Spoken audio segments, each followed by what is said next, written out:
Hi guys. Tonight we step quietly into a place where the wind never seems to rest. You can hear it already, can't you? A long sigh through pine trees, a low creak against rough wooden walls, a ghostly hum that seeps into your bones. You're standing outside a log cabin on the American frontier, probably somewhere in the early 1800s. It's deep winter, the kind that burns your lungs and freezes your eyelashes when you breathe. You open the door, and a wave of smoky warmth spills out. Inside, a family huddles by the fire, their faces glowing like small suns against the shadows. You realize how fragile this little box of wood and heat truly is. One wrong gust, one bad frost, and they might not wake in the morning. You probably wouldn't survive this night yourself, not without a miracle or a mountain of blankets. So, before you get comfortable, take a moment to like the video and subscribe, but only if you genuinely enjoy what I do here. And tell me in the comments where you're listening from and what time it is for you right now.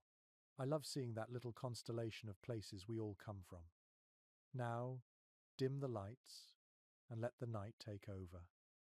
You trudge through the snow toward that cabin door again, the ground crunching beneath your boots. The air feels sharp, almost alive. In the distance, a wolf howls, and the echo rolls over the hills like slow thunder.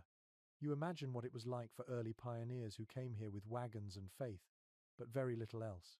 No central heating, no insulation, no electric lights humming quietly in the background. Just wood, sweat, and the will to make it until spring. The cabin itself is small, barely 12 feet across. The walls are built from rough-hewn logs, notched and stacked, sealed with a strange mixture of mud, clay, moss, and hope. The fire flickers inside, throwing uneven shadows that dance across the rough timber. You step closer and can almost feel the warmth pulling you forward. Someone inside is stirring a pot, and the smell of cornmeal mush mixes with wood smoke and damp wool. Every surface tells a story. The table is scarred and hand-carved, the chairs uneven. The air tastes faintly of ash. Outside, frost glitters on the window panes like silver lace. You think of your own bed back home, soft, clean sheets, the low hum of the heater, a cup of tea waiting by the bedside, and you realize how absurdly luxurious it all is. These people slept through nights that would kill most of us within hours. The mainstream historical fact is this. Many early pioneers built single-room log cabins that measured barely more than a few steps in any direction. Families often included several children, sometimes even hired hands or visiting neighbors, all sleeping in the same room. The fire had to be kept alive through the night, or frost would creep in and cling to their blankets. In some parts of the Appalachian frontier, temperatures dropped low enough to freeze ink in the inkwells and milk in the pails beside the bed. You pause to listen to the small sounds inside the cabin, the popping of sap in the firewood, the sigh of logs as they settle in their place, the quiet breathing of someone already asleep in the corner. The pioneers didn't think much about comfort.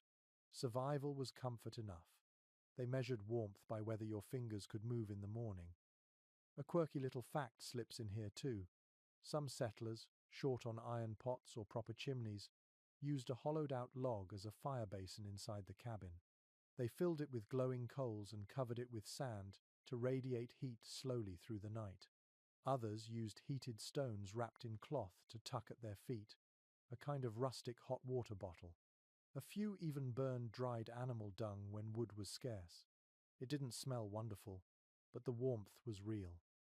You can feel the texture of their struggle just by picturing it. Imagine lying under a pile of coarse wool blankets, hearing the creak of the roof under snow, and the distant cracking of trees as the cold tightens them. The darkness is total, except for that orange heartbeat of firelight on the wall. You shift under your covers, maybe with someone's cold feet pressed against yours for warmth. You breathe through your nose because your mouth is too dry from the smoke, and yet, somehow, you sleep. Historians still argue whether life in these cabins was as bleak as diaries make it sound. Some believe the constant physical work of frontier life kept people so exhausted that they slept deeply, despite the cold. Others suggest many never truly rested, that winter nights were long battles against frostbite and fear. The truth probably lies somewhere between the two. Hardship and adaptation, side by side, like the logs in those walls. Your eyes drift across the room. The fire flares once, showing the shapes of tools hanging on the wall: an axe, a musket, a handmade broom. Everything has a purpose. Nothing is ornamental. A single candle burns on the table, its light trembling in the draught from the door. A dog curled near the hearth opens one lazy eye as you move. You can almost feel the warmth on your own skin, faint but precious, as if borrowed from centuries past.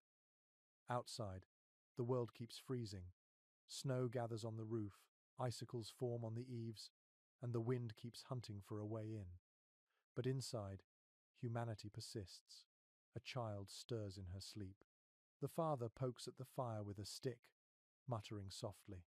The mother sighs, pulling the quilt higher over their bodies. In this tiny wooden shell in the endless cold, they've created a fragile island of heat, light, and life. That, more than anything, is what survival looked like. You close your eyes for a moment and listen to that silence between the crackles. The cabin breathes like a living creature, expanding and settling, the wood whispering under its own tension. The wind outside howls again, but this time it sounds far away. You can almost believe the walls are strong enough to hold it back. That's how the pioneers began every winter night, by building a fortress of warmth one ember at a time, hoping it would last till dawn.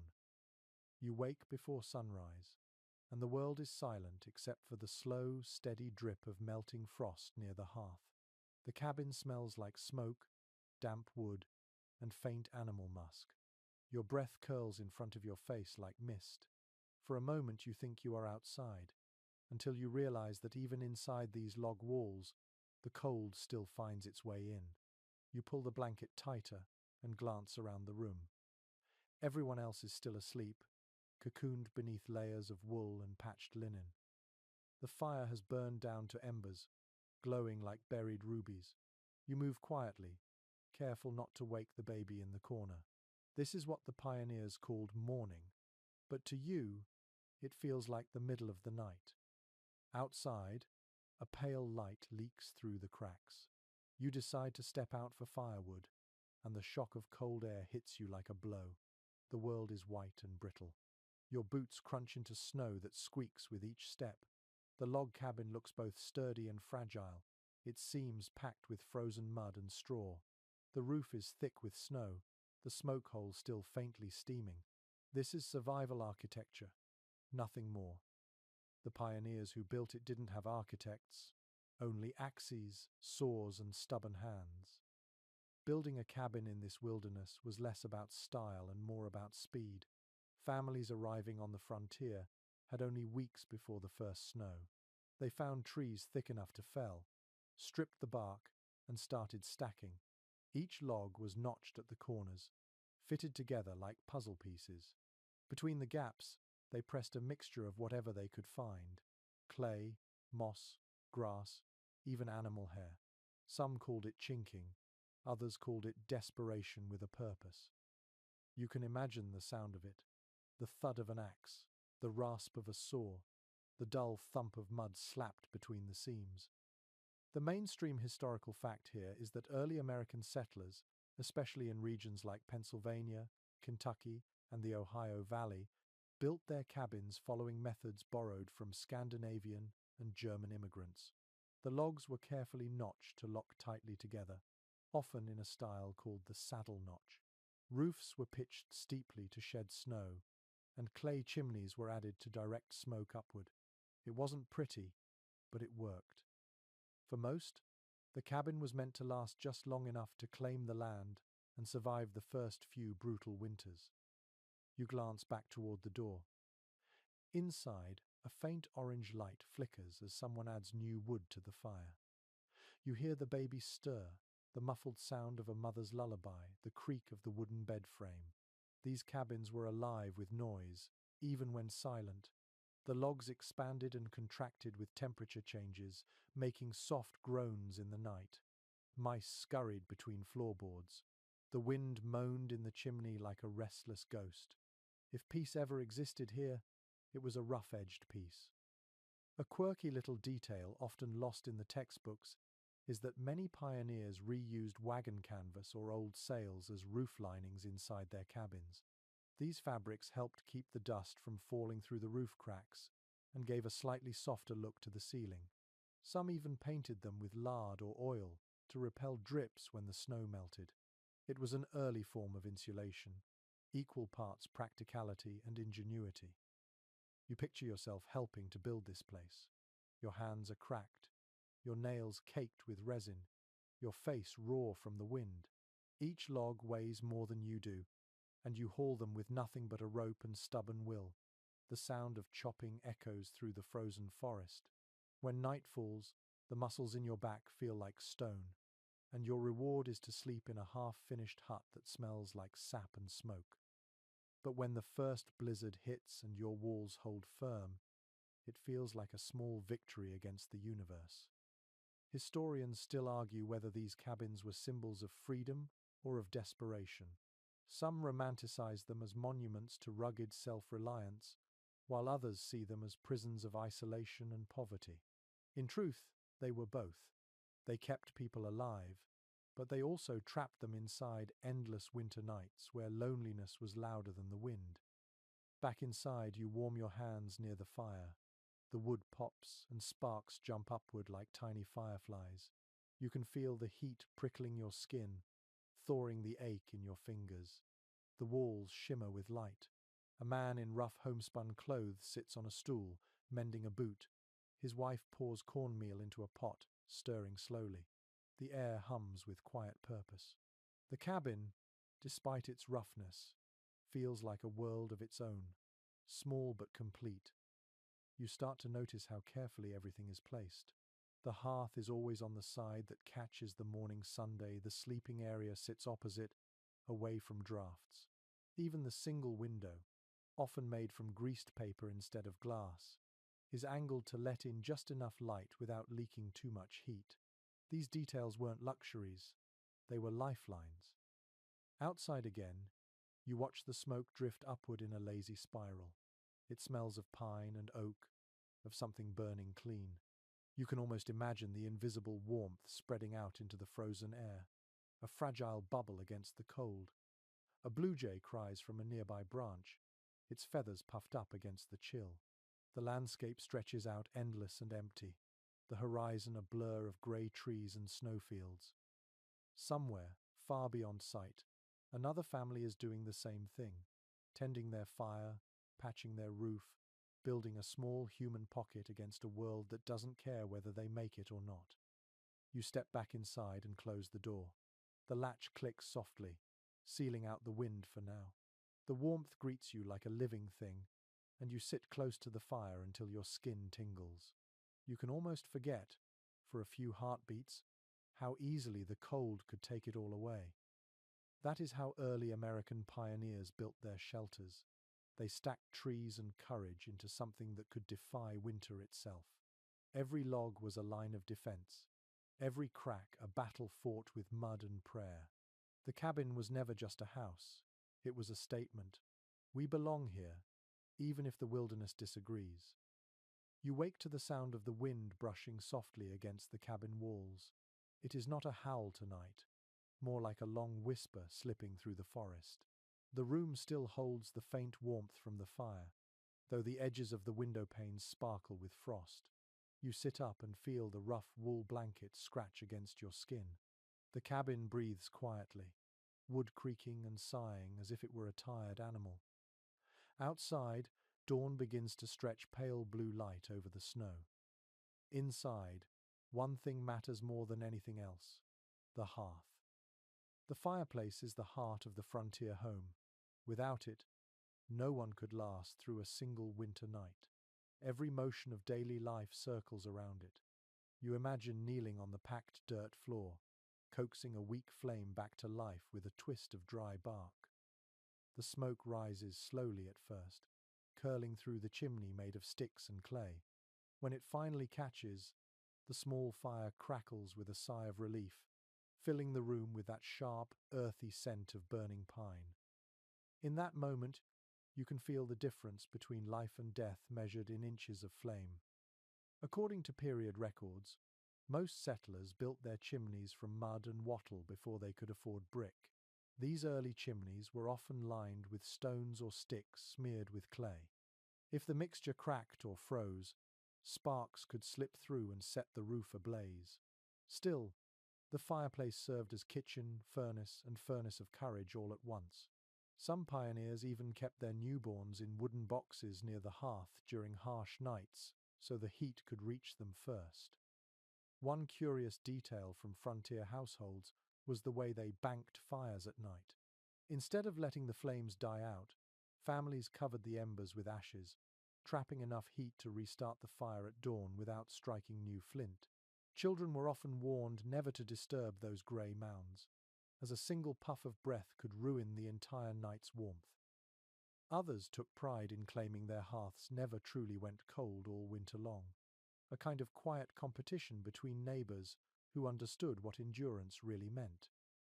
You crouch closer to the fire, feeling the uneven heat on your face. Sparks leap and settle like golden snow. The kettle hums gently on the hook, a soft lullaby of boiling water. The smell of corn mush fills the air, faintly sweet and comforting. You can imagine the family gathering here, rubbing their hands, sipping hot cider, letting the warmth soak into their bones after a day of cutting wood or hauling water through the snow.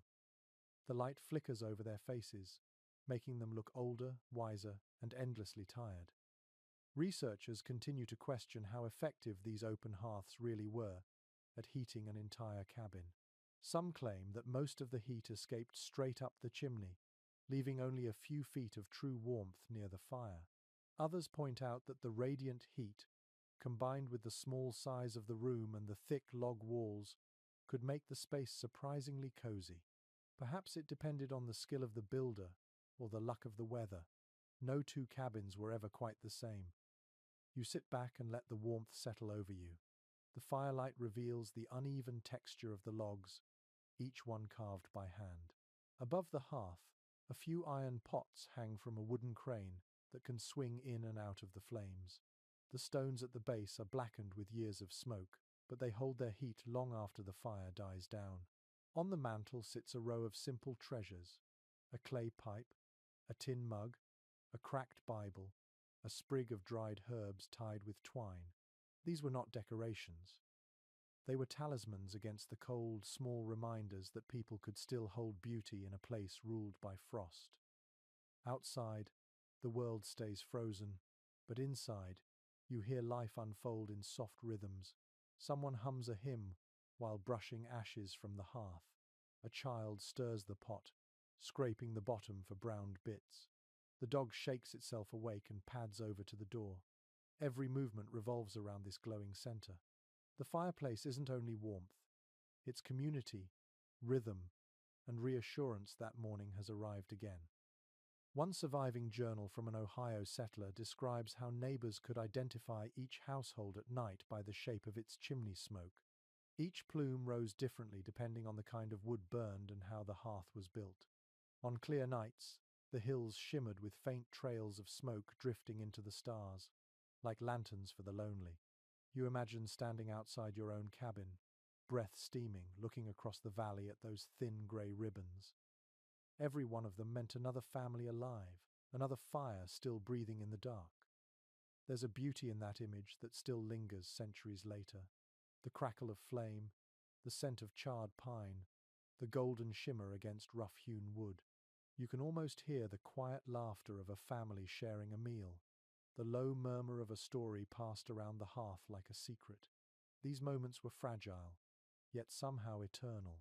The pioneers built more than shelter. They built a circle of light in a sea of winter. And when they finally drifted off to sleep beside that flickering glow, they knew it might be the only warmth the world would ever offer them. The morning fades into a grey afternoon, and the wind outside thickens with new snow. You step closer to the cabin wall and run your hand along the seams between the logs. They are rough, uneven, cold to the touch. Here, in these narrow lines, lies the difference between warmth and frostbite. Every pioneer learned that lesson quickly. The secret was in the sealing, a process that turned a pile of trees into a living shelter. It was not glamorous. It was muddy, messy, and slow, but it kept people alive when the temperature dropped low enough to freeze water inside a cup. Contemporary accounts describe how settlers filled the spaces between logs with anything that might stop a draft. They used clay, dirt, moss, grass, and even ashes from the fireplace mixed with water. This patchwork mixture was known as chinking. When it dried, it hardened into something resembling primitive cement. Over that, they stuffed a second layer of softer material called daubing to help keep the cracks flexible. The process had to be repeated every year as the wood shifted with heat and cold. You imagine a family crouched outside, bare hands red from the chill, packing handfuls of sticky mud into the seams while the wind threatened to undo it all. One forgotten custom involved using animal hair or even horse manure to strengthen the clay. It sounds unpleasant, but it worked. The fibers acted like binding threads, keeping the mixture from crumbling when the logs expanded. Some settlers even mixed crushed seashells or wood ash for extra durability. The smell lingered for days, but the result was a cabin that could stand against a blizzard. You can almost hear the squelch of the mixture as they pressed it into place, the faint rhythm of survival echoing in every motion. The texture of the cabin changes as you notice the small details.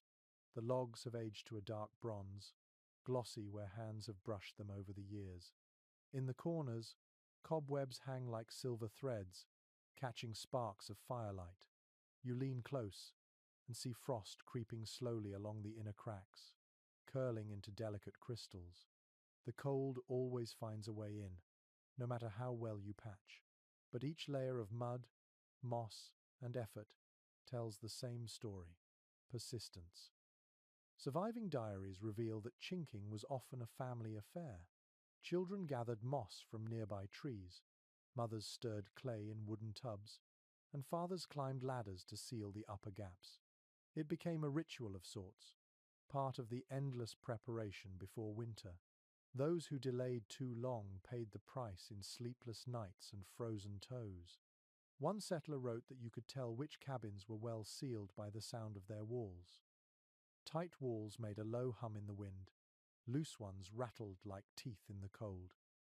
There's ongoing debate among social historians about how effective these makeshift insulators truly were.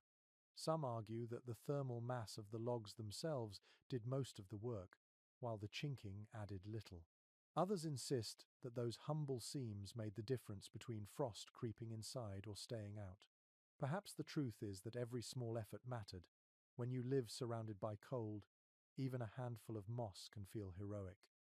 You step back and imagine the pioneers working in silence, their breath visible in the air. Each handful of clay was another gesture of defiance, a promise to outlast the season. The smell of wet earth mixed with smoke and sweat must have filled every breath. You picture their hands cracked and raw, knuckles stained with mud, faces dusted in pale frost. Still, they smiled. The work meant safety. It meant their children might wake in warmth instead of shivering in the dark. One curious record from a traveling clergyman describes a winter visit to a remote settlement in Tennessee.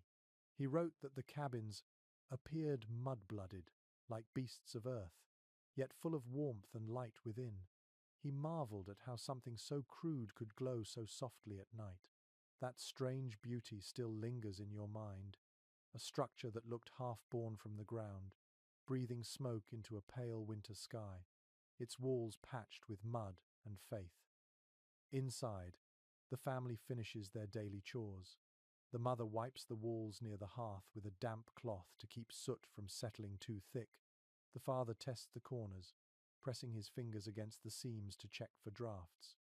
A faint whistle from one side tells him where the next patch will go.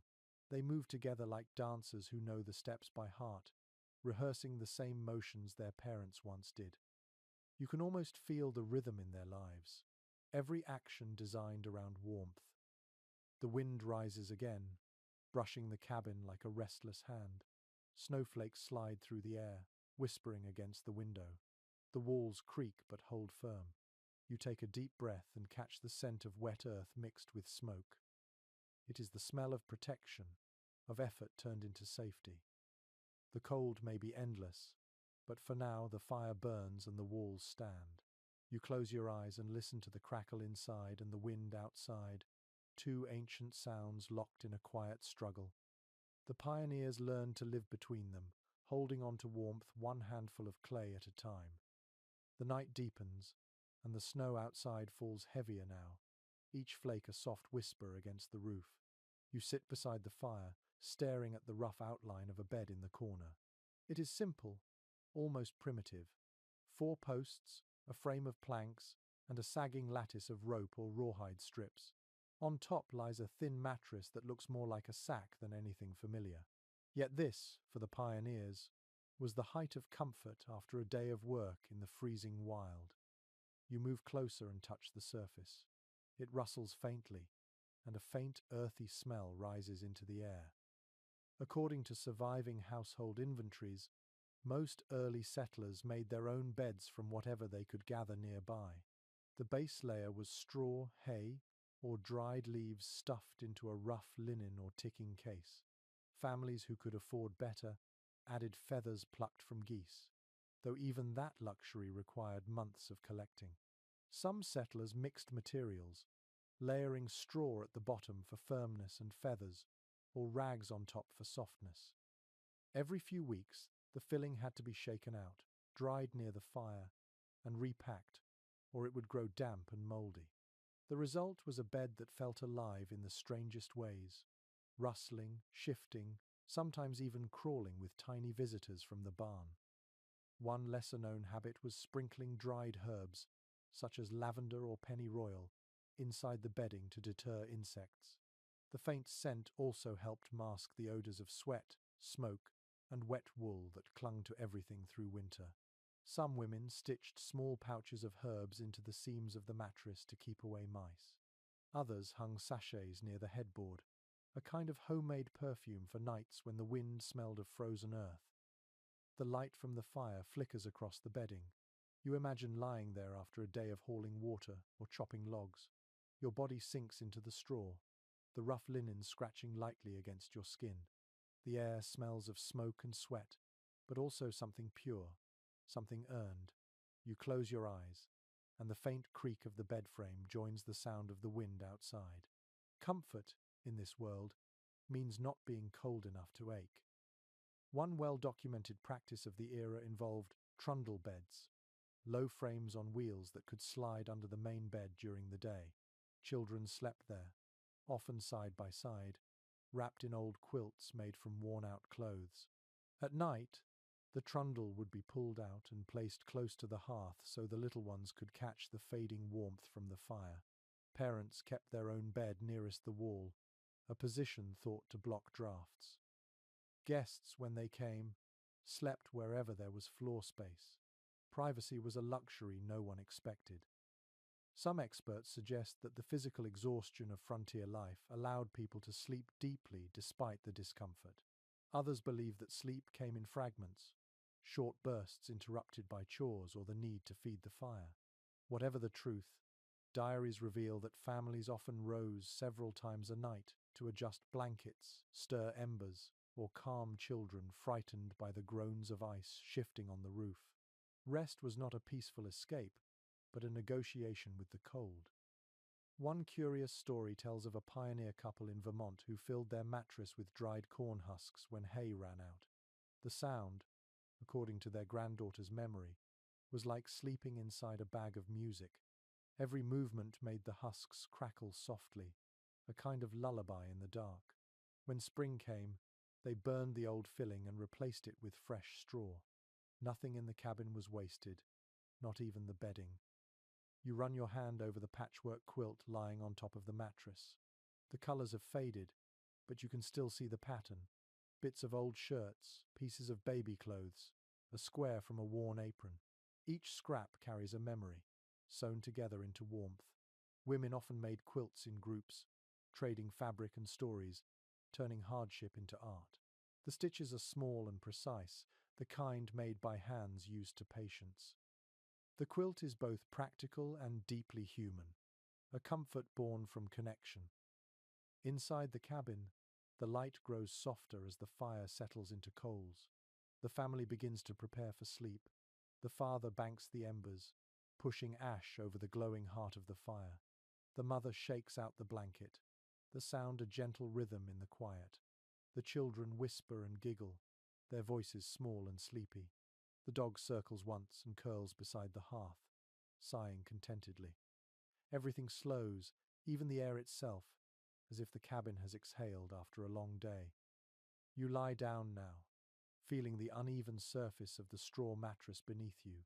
It is not soft, but it holds your shape in a way that feels honest. You pull the quilt up to your chin and breathe in its faint scent of smoke and herbs. Outside, the snow continues to fall, thick and silent. The fire gives one last pop, and the shadows dance across the ceiling.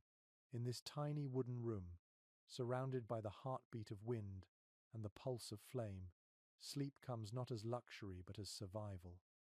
You can almost hear the past whisper to you, reminding you that warmth was once the rarest treasure of all. The cabin is dark except for the faint orange glow breathing from the hearth. The air is cool but not freezing, and the quiet feels heavy, almost sacred. You can hear the slow breathing of the people around you. The bed creaks softly as someone shifts beneath the quilts. You realize how close everyone sleeps here. There are no separate rooms, no hallways, no privacy, just warmth shared in the simplest way, through bodies, through breath, through presence. On the frontier, sleeping close was not a choice of affection. It was a matter of staying alive until morning. Contemporary letters from settlers describe nights where entire families, sometimes with guests or neighbors, crowded together beneath a pile of blankets. A large bed might hold the parents and youngest children, while older ones curled at their feet. Visitors were often invited to share the same space, a gesture of hospitality that modern minds might find awkward. Yet in a room where frost crept across the walls, everybody became part of the heating system. To share warmth was to share survival. One forgotten detail comes from a diary kept by a widow in upstate New York around 1811. She wrote that during the coldest months she let her chickens roost on a beam near the hearth. Their warmth, she claimed, made the mornings bearable. Some pioneers even allowed small livestock to shelter inside overnight, the animals forming a barrier of living heat between the humans and the cold.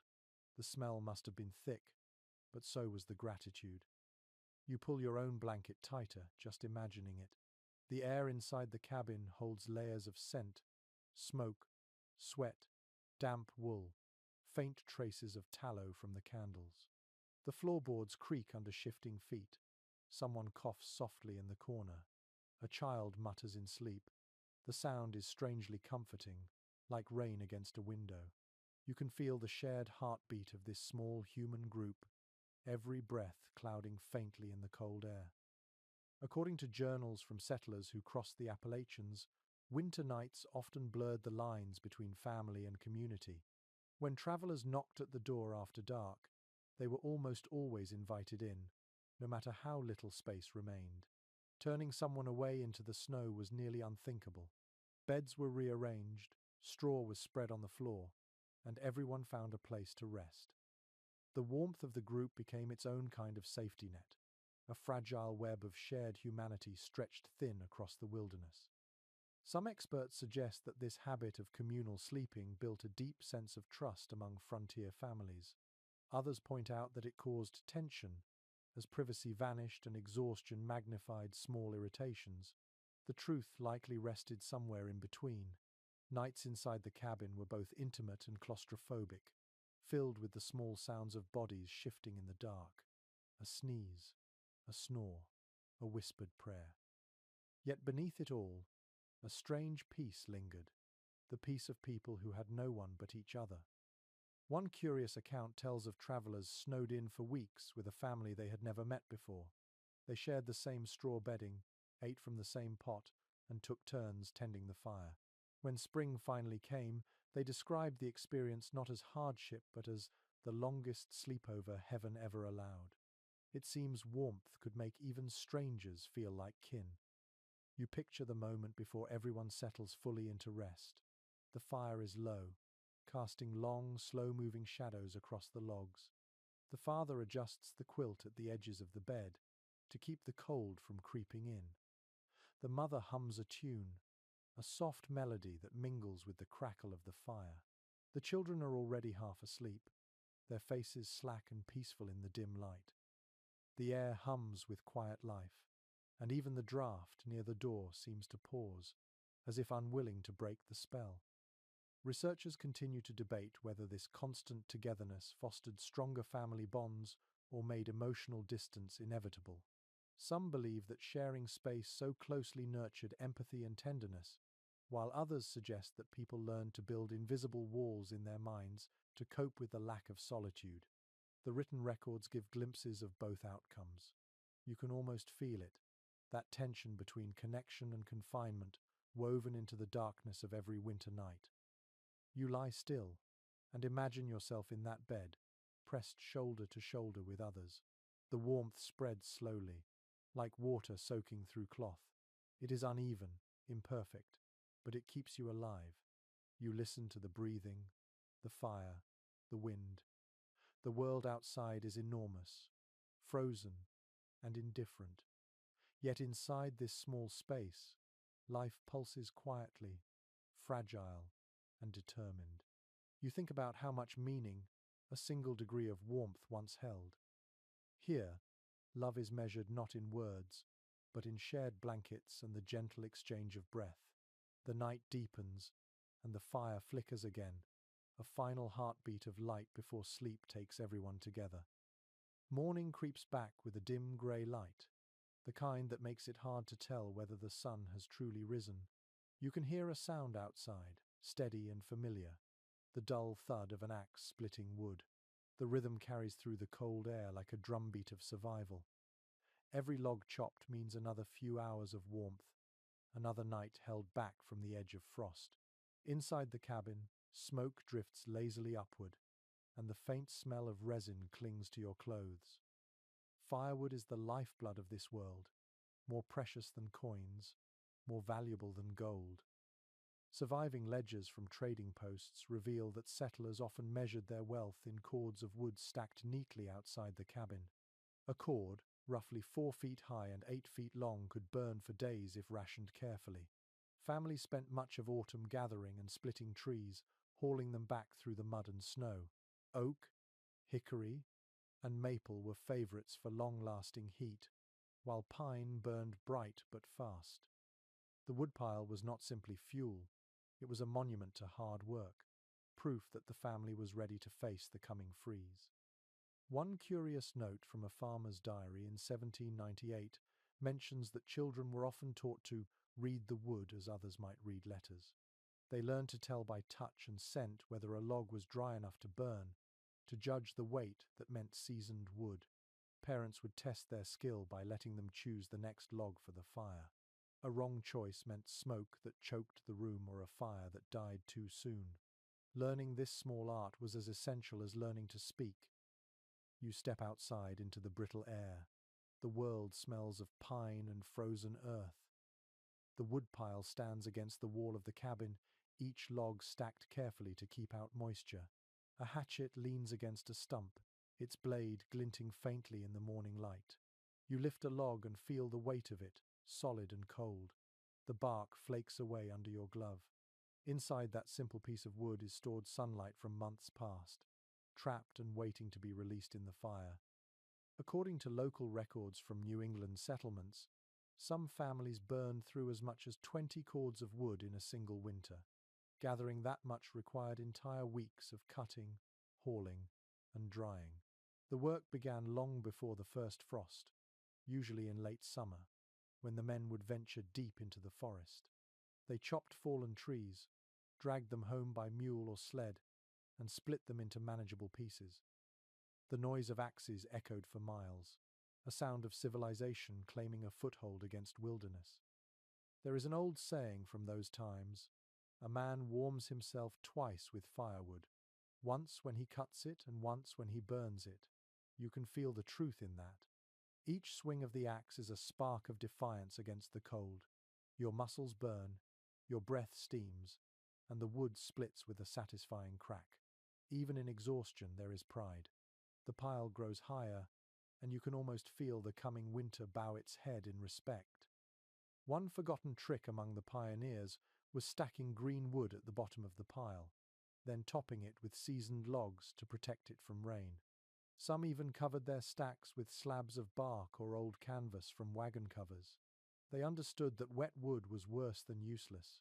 It smoked, hissed, and filled the cabin with fumes. A good woodpile was like a pantry of heat, built with precision and care.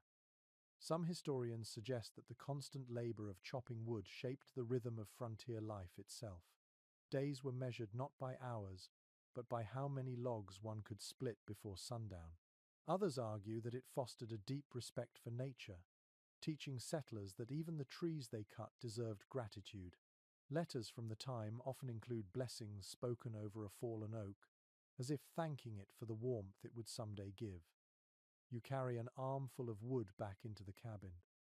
The warmth inside feels richer now that you've faced the cold again. You kneel and feed the fire, laying each piece carefully so it catches without smoke.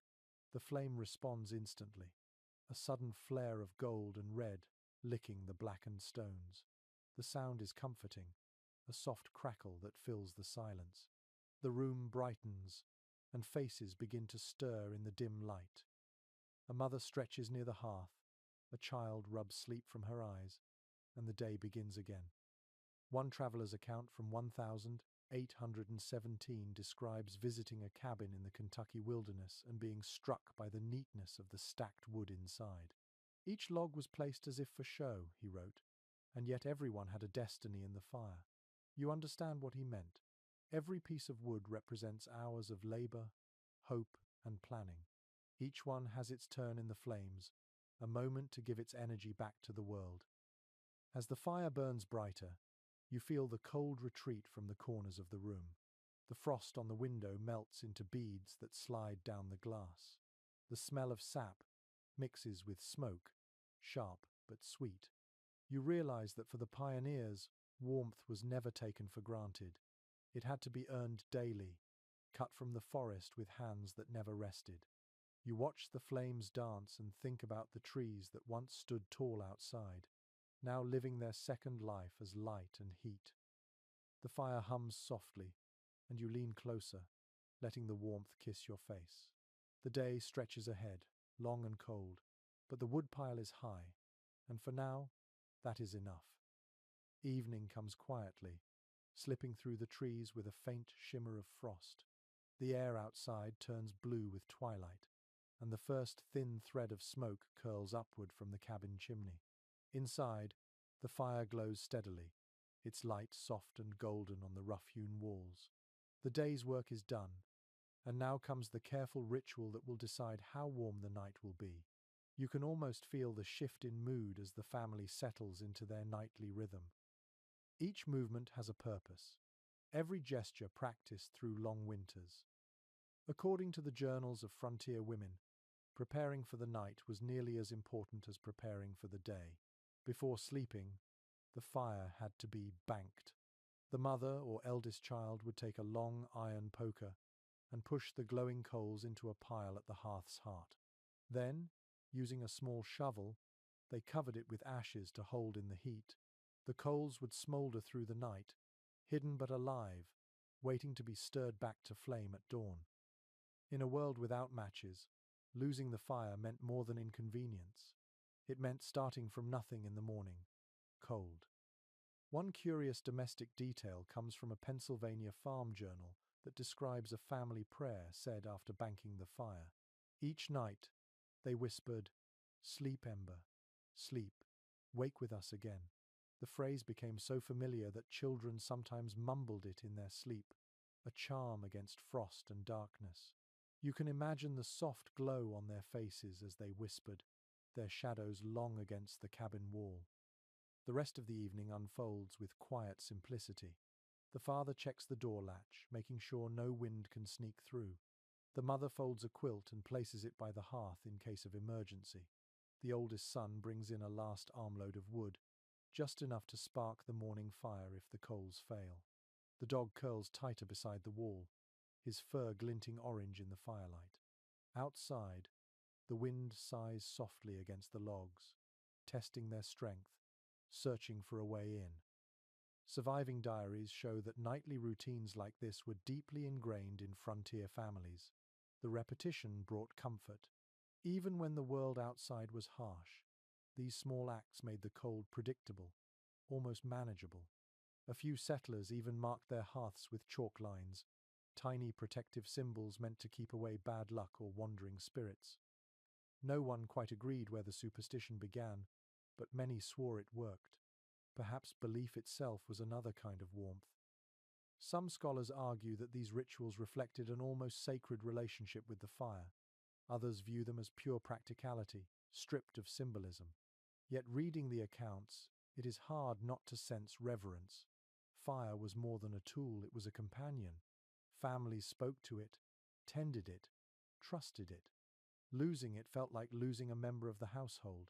When sparks leapt unexpectedly, or the smoke shifted in a strange way, people took it as a sign. The frontier blurred the line between survival and spirituality. One letter from a young woman in 1803 describes her favorite sound in winter, the soft hiss of the hearth when wet wood met glowing coals. She called it the cabin's sigh. It meant the day's labor was done and rest was near. The fire, in her words, was the only star we owned indoors. You picture that image, the orange light flickering across her tired face as she wrote by its glow, her fingers stained with ash. Inside the cabin, the family finishes their preparations. The mother lifts a small pot from the hearth and pours its warm contents into wooden mugs. The smell of cider and cinnamon fills the room. The children sip slowly, their eyelids heavy. The father leans back in his chair, boots off, eyes half closed. The flames sway in gentle rhythm, reflecting in the shiny metal of the kettle and the brass buttons of his coat. Every sound is amplified. The slow crackle of sap, the faint scrape of the wind against the roof, the whisper of breath from sleeping mouths. A lesser-known frontier custom involved setting a candle stub in a tin holder near the fire, its small light meant to guide dreams home. It was believed that those who drifted too far in sleep might lose their way and wake disoriented or ill. The candle's flicker, faint but steady, served as a reminder of safety. Whether anyone truly believed it or not, the soft light probably soothed more fears than they cared to admit. You move closer to the hearth and feel the pulse of warmth against your hands. The ash glows faintly, pink and gold, shifting like the heartbeat of the cabin itself. Outside, the forest sighs under the weight of snow. Inside, the walls hold the memory of countless nights just like this. The same gestures repeated, the same breath against the same cold. In this rhythm, time softens. You can almost imagine centuries collapsing into this one quiet moment. The room grows still. The fire hums softly, wrapped in its blanket of ash. You sit back and listen to the silence it creates. The world outside may be frozen, but inside, a handful of coals keep the promise of morning alive. The pioneers knew that survival was never a single act of courage. It was the slow persistence of ordinary rituals, repeated night after night until spring finally returned. You close your eyes and hear the faint echo of that whispered charm, sleep, ember, sleep. The glow dims, the air cools, and the long winter night begins its patient watch once more. The morning arrives with the faintest touch of gold edging the snow outside. The air inside the cabin tastes of ash and warmth, a reminder that the fire survived the night. You sit up, shivering slightly, and glance toward the hearth. The ashes stir faintly, breathing like a sleeping animal. The father crouches there, his face calm and focused. With a practiced hand, he pokes the grey mound, exposing a few glowing coals beneath. A wisp of smoke rises. He adds a splinter of pine, then another, until the fire catches and a slow, lazy flame begins to lick at the new wood. That soft crackle feels like morning music. The smell of heat and smoke fills the cabin once more, blending with the scent of something sweet bubbling in a pot. Today, the family has a small treat, warm ale flavored with molasses and nutmeg. It is a thick, brown drink that clings to the lips and glows in the belly. You lift the cup to your face and inhale its sweetness. On mornings like this, ale replaces water, which would freeze solid before noon. Few people on the frontier trusted cold water in winter anyway.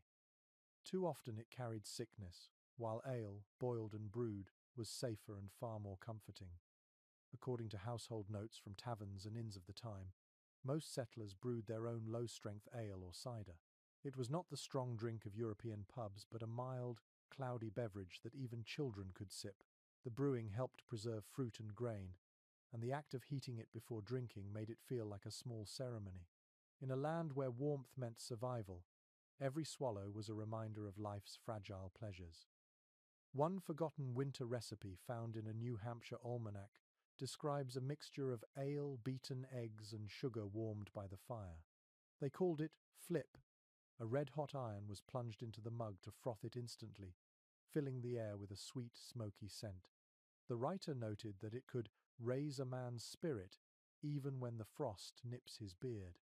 You imagine the hiss of the iron, the sudden burst of steam, the laughter that must have followed as people took their first hot sip. The warmth spreads slowly through your chest as you drink. Outside, the light grows brighter, reflecting off the snow so fiercely it makes the window glow. You can almost feel the contrast, that delicate balance between freezing world and heated hearth. On the frontier, warmth was not just physical, it was a way of reclaiming joy. Even the smallest comfort, a cup of ale or a spoonful of stew, became an act of quiet celebration. According to one traveller's diary from 1802, hospitality on the frontier was measured by the fire and the drink offered at dawn. A cold cabin was a lonely soul, he wrote, but a warm one greeted you with bread and a mug that smoked like heaven. It was a point of pride to share warmth with others, even if it meant less wood or drink for yourself. Those who refused were whispered about as cursed with miserliness, a trait believed to invite bad luck in the harsh seasons. Some cultural historians believe that this generosity stemmed from necessity. A family could survive a cold night alone, but not an entire winter without help from neighbors. Others see it as an inherited instinct from Europe, where communal fires once burned in village squares. Either way, the warmth of the hearth became more than heat. It was a symbol of community. To sit by someone's fire was to be accepted into their world. One curious note from a letter in 1815 mentions settlers in Ohio who mixed hot ale with crushed ginger and a pinch of black pepper to ward off colds. They called it winter tonic. Doctors at the time doubted its medical value, but families swore it kept frostbite and fevers at bay. You can imagine a grandmother insisting her children take a sip before heading out into the snow, her voice firm but kind. The fire crackles brighter now, and the cabin fills with a faint golden haze. The children laugh softly as they dip pieces of hard bread into the warm ale, their fingers red from the cold. The mother hums while stirring a pot of porridge. Even the dog perks up, nose twitching at the smell. Outside, the snow begins to fall again, thick and silent. Inside, the world glows. A few researchers have suggested that the daily ritual of tending fire and warming drink may have given frontier families a psychological anchor. The repetition offered comfort, something predictable in an unpredictable land. You can feel that truth now, in the steady rhythm of breath, in the pulse of flame reflected in every shiny surface. It feels like time itself slows to match the flicker of light. You finish your cup, the heat lingering in your throat. The cabin hums with life, every corner touched by warmth. For a moment, the cold outside feels like another world entirely. You can almost forget how fragile this balance is, how quickly a storm or a missing log could change everything. But for now, the fire burns. The air smells of sweet malt and smoke, and the taste of survival feels almost pleasant. You sit back, feeling your body relax, the warmth deep in your chest, and realize that in this frozen wilderness, comfort is not luxury. It is an act of courage repeated every morning, one ember and one sip at a time. The fire hums softly in the hearth, and the cabin air feels thick with the scent of wood smoke and warmth. Outside, the snow lies silent and perfect, muffling the forest into stillness. Inside, the peace is interrupted by a sound every parent of the frontier knew too well, the cry of a child in the middle of the night. It begins as a small whimper, then rises into a soft wail that slices through the quiet like a bell. You open your eyes in the half-light, heart thudding, and watch the mother rise from the bed with practiced calm. She wraps her shawl tighter and moves to the cradle by the hearth. Contemporary accounts describe this moment as the hardest test of winter life. Babies did not understand the cold, only the discomfort. Many slept beside their mothers, tucked beneath heavy quilts for warmth. Others were placed in wooden cradles near the fire, wrapped in layers of wool and linen. The danger was constant. Too far from the heat, and the child might freeze. Too close, and the blanket could catch fire. Every parent learned to measure distance in inches, adjusting through long nights with half-closed eyes and frozen fingers. One lesser-known detail from letters written by pioneer women mentions that many mothers warmed small stones by the fire and wrapped them in cloth to place at the foot of a cradle. The heat would last for hours, keeping the baby's body warm even when the embers dimmed. A few women used baked potatoes or bricks for the same purpose, calling them sleep rocks. The trick required timing and instinct, balancing warmth against risk. You imagine the mother's hands testing the temperature carefully before setting one beside her child. The baby's cry softens as she whispers a lullaby, a tune older than this wilderness. The sound blends with the crackle of fire and the sighing wind outside. The melody has no words, just a rhythm that feels like breathing. You can almost hear the exhaustion in her voice and the tenderness that keeps her awake night after night. In that moment, the cabin is a cocoon of love and endurance, wrapped in flickering light and shadow. Records from early settlements show that infant mortality in frontier winters was heartbreakingly high. Cold was often the unseen enemy, slipping into cradles through cracks in the walls. Parents fought back with everything they had: layers of blankets, hot stones, even the warmth of their own bodies. Some mothers slept sitting up, holding their infants against their chests beneath shawls, using their own heat as a living blanket. The cost was exhaustion, but the reward was survival. A curious note found in a New York midwife's journal tells of a custom called night breath. Mothers would cup their hands and breathe warm air over their babies' faces before laying them down, believing that it gave the child a memory of heat that helped them rest. Modern science might scoff, but when you live surrounded by frost, every ritual matters. You can picture the soft glow of the firelight on the mother's face as she bends over her child, whispering warmth into the air. Some researchers suggest that these small nightly rituals created bonds of extraordinary closeness between parents and children on the frontier. Others see them as reflections of constant anxiety, a way to keep fear at bay through repetition. Both may be true. The sound of a baby crying in the cold must have been both a promise of life and a reminder of how fragile that life could be. Each night, families fought a quiet battle against the elements, one heartbeat at a time. The father stirs in his sleep but does not rise. His days are spent cutting wood, hunting, mending tools, and tending animals. His hands are raw, his face windburned, his body sore. The mother's work never ends either. By day she cooks, sews, and gathers, and by night she keeps the fire alive and the children warm. You can feel the quiet heroism of these moments, the endless endurance hidden beneath the ordinary. A surviving diary from 1812 describes one such night. The writer, a teenage girl, tells of her baby brother crying until their mother lifted him into bed beside her. He slept in her arm, his head near her heart, she wrote. By morning, the frost was on the wall, but he smiled in his sleep. You can see that image so clearly, the warmth of skin against skin, the glow of firelight across a sleeping face, and the cold world held back for one more night. The baby in the cabin finally drifts back to sleep. The mother rocks the cradle gently, her eyes half closed. The fire flickers low, painting her shadow across the wall. You listen to the sounds, the small sigh of the child, the slow breathing of the others, the faint whisper of snow sliding off the roof outside. The room smells of life, of wool and wood and milk, of humanity surviving in the simplest, most beautiful way.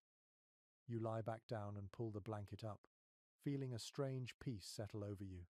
In this place, every cry answered, every ember tended, is an act of defiance against the wilderness. The pioneers did not conquer the cold through strength alone. They met it with tenderness, with patience, with hands that refused to stop giving warmth. The night continues, slow and deep, and the mother finally closes her eyes, her child safe in the cradle beside her. The fire hums its lullaby once more, and the cabin dreams along with them.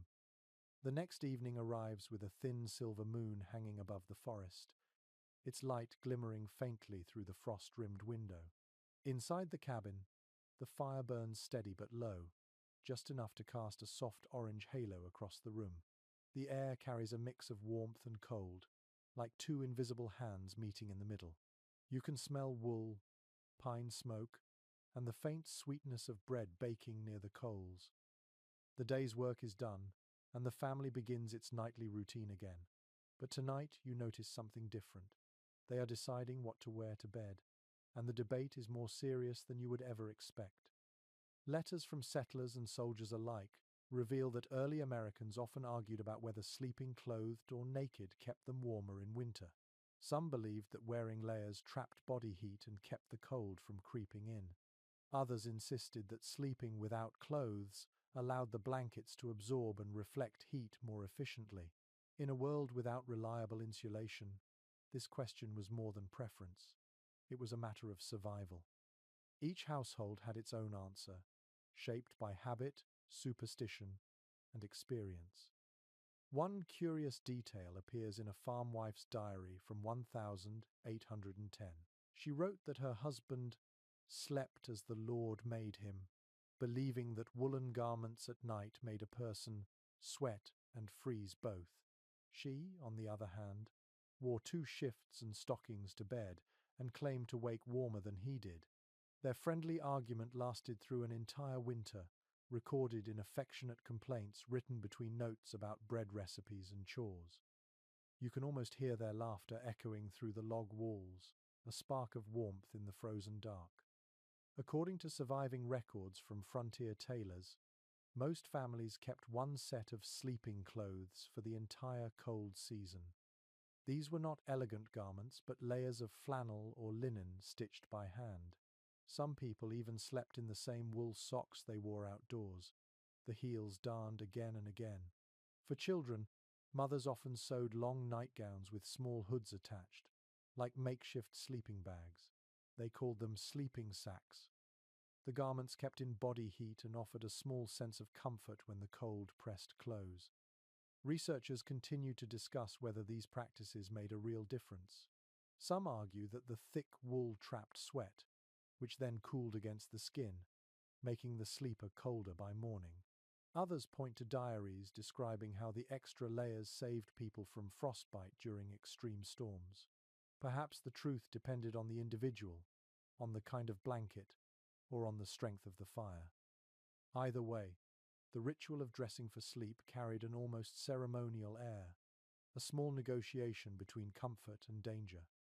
One forgotten anecdote from a Kentucky homestead describes a father who insisted everyone sleep in their day clothes during a blizzard, ready to run if the roof fell or the wolves came. His daughter later recalled waking to the sound of the wind howling through the cracks and feeling reassured by the rough weight of her coat. She wrote that she dreamed of warmth in the arms of the storm. The memory stayed with her even as an old woman, proof that security often mattered more than comfort. Inside the cabin, the scene feels intimate and familiar. The mother unlaces her boots by the fire and sets them beside the hearth to dry.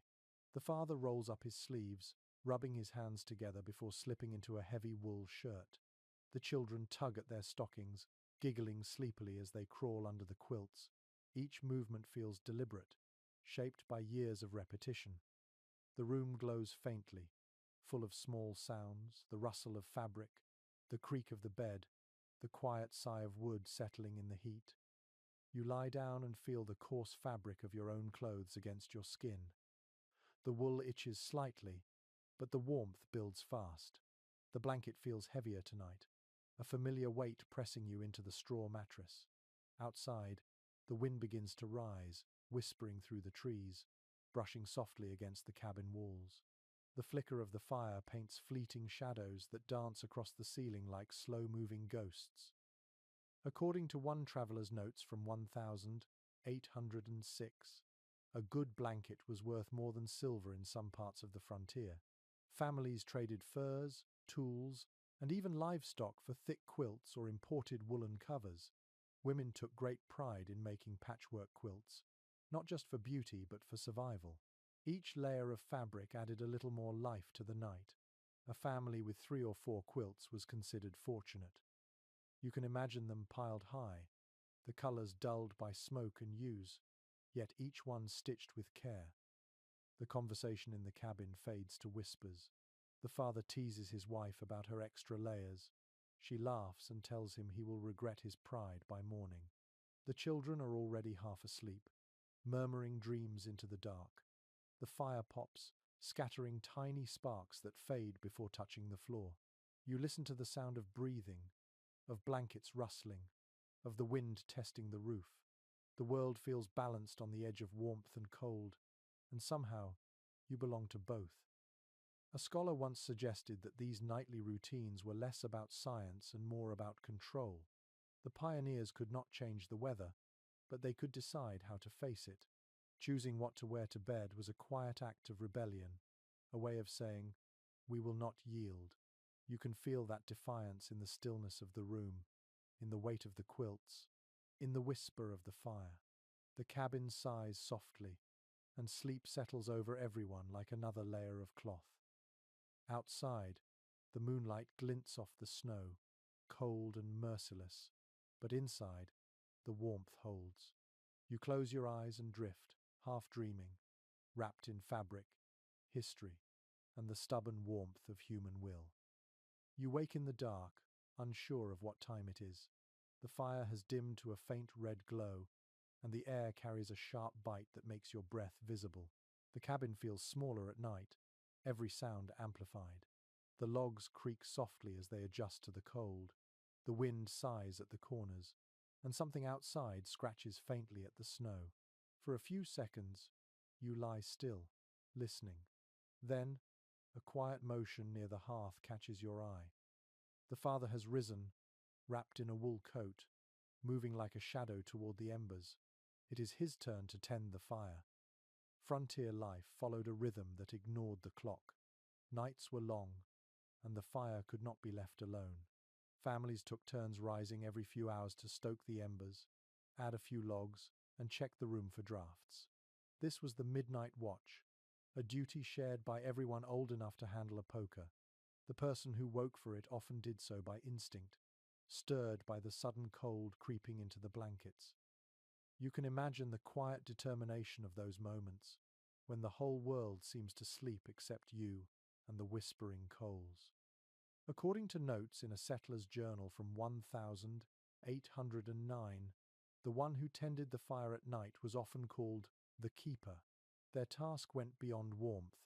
It was symbolic, a kind of guardianship. The writer described the hush of those hours, the sound of logs cracking softly, and the strange comfort of solitude. He wrote, "To watch the fire is to feel the breath of life itself." The line feels almost poetic, as if the act of feeding flame was a prayer. One curious detail from family letters tells that many pioneers used this quiet time to think or pray. Some mended clothes by candlelight, others whittled small toys or tools while waiting for the fire to brighten. It was the only solitude most people ever had, a thin slice of silence between the demands of day and the noise of family life. A few even used the time to write, recording the day's events in small journals, their ink thick from the chill. You watch the father crouch by the hearth. He brushes aside the ash, exposing the glowing heart beneath. His breath catches in the cold as he leans close to blow gently, coaxing the coals to life. A thin, orange tongue of flame appears, flickers, and then steadies. He adds a small log, waits, and adds another. The wood catches slowly, the sound like the soft cracking of ice. The air begins to shift, the chill retreating just a little. The glow spreads across his face, warm and golden, as if the fire itself recognizes him. According to contemporary records from fur traders and frontier posts, the watchkeeper often used this hour to step outside and check the sky. Stars were the only clock that mattered, and the brightness of Orion or the North Star told how deep into the night they were. The cold outside was brutal, yet some claimed to find beauty in it. They spoke of skies so clear that the stars seemed close enough to touch, and snow that glowed like powdered glass. It was a moment to feel both small and infinite at once. One lesser-known story tells of a woman in the Great Lakes region who claimed to hear the voices of wolves while tending the fire at night. She said their howls were like distant prayers, echoing through the trees. Whether out of fear or fascination, she always answered by tossing an extra log into the flames, as if offering the creatures her own kind of blessing. Her descendants remembered the habit generations later, calling it feeding the wild. Some historians believe the midnight watch fostered a quiet resilience among pioneers. It demanded awareness, patience, and care. Others view it as a source of exhaustion, a constant interruption in the already limited rest of frontier life. Yet reading their letters, you sense that many took pride in it. To wake and find the fire still breathing was proof that they had done something right. Each successful night was another victory against the cold. Inside the cabin, the fire burns brighter now.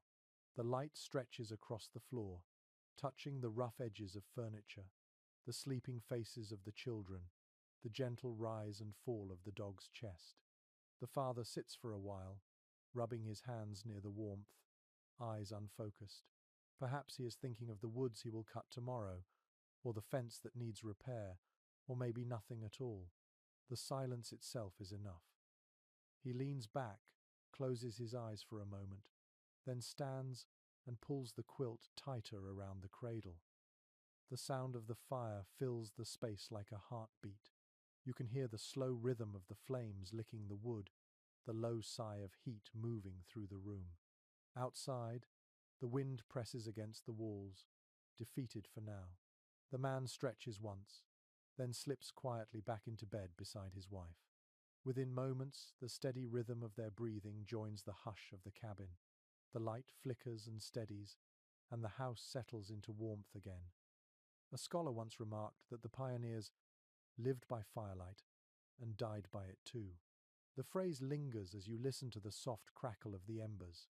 In this frozen world, the fire is both comfort and companion, fragile and eternal. To wake in the night and tend it is not just duty, it is connection, an unbroken chain of care stretching through centuries. The cabin sighs, the flames pulse softly, and the long night continues, watched over by a single patient soul who refuses to let the warmth die.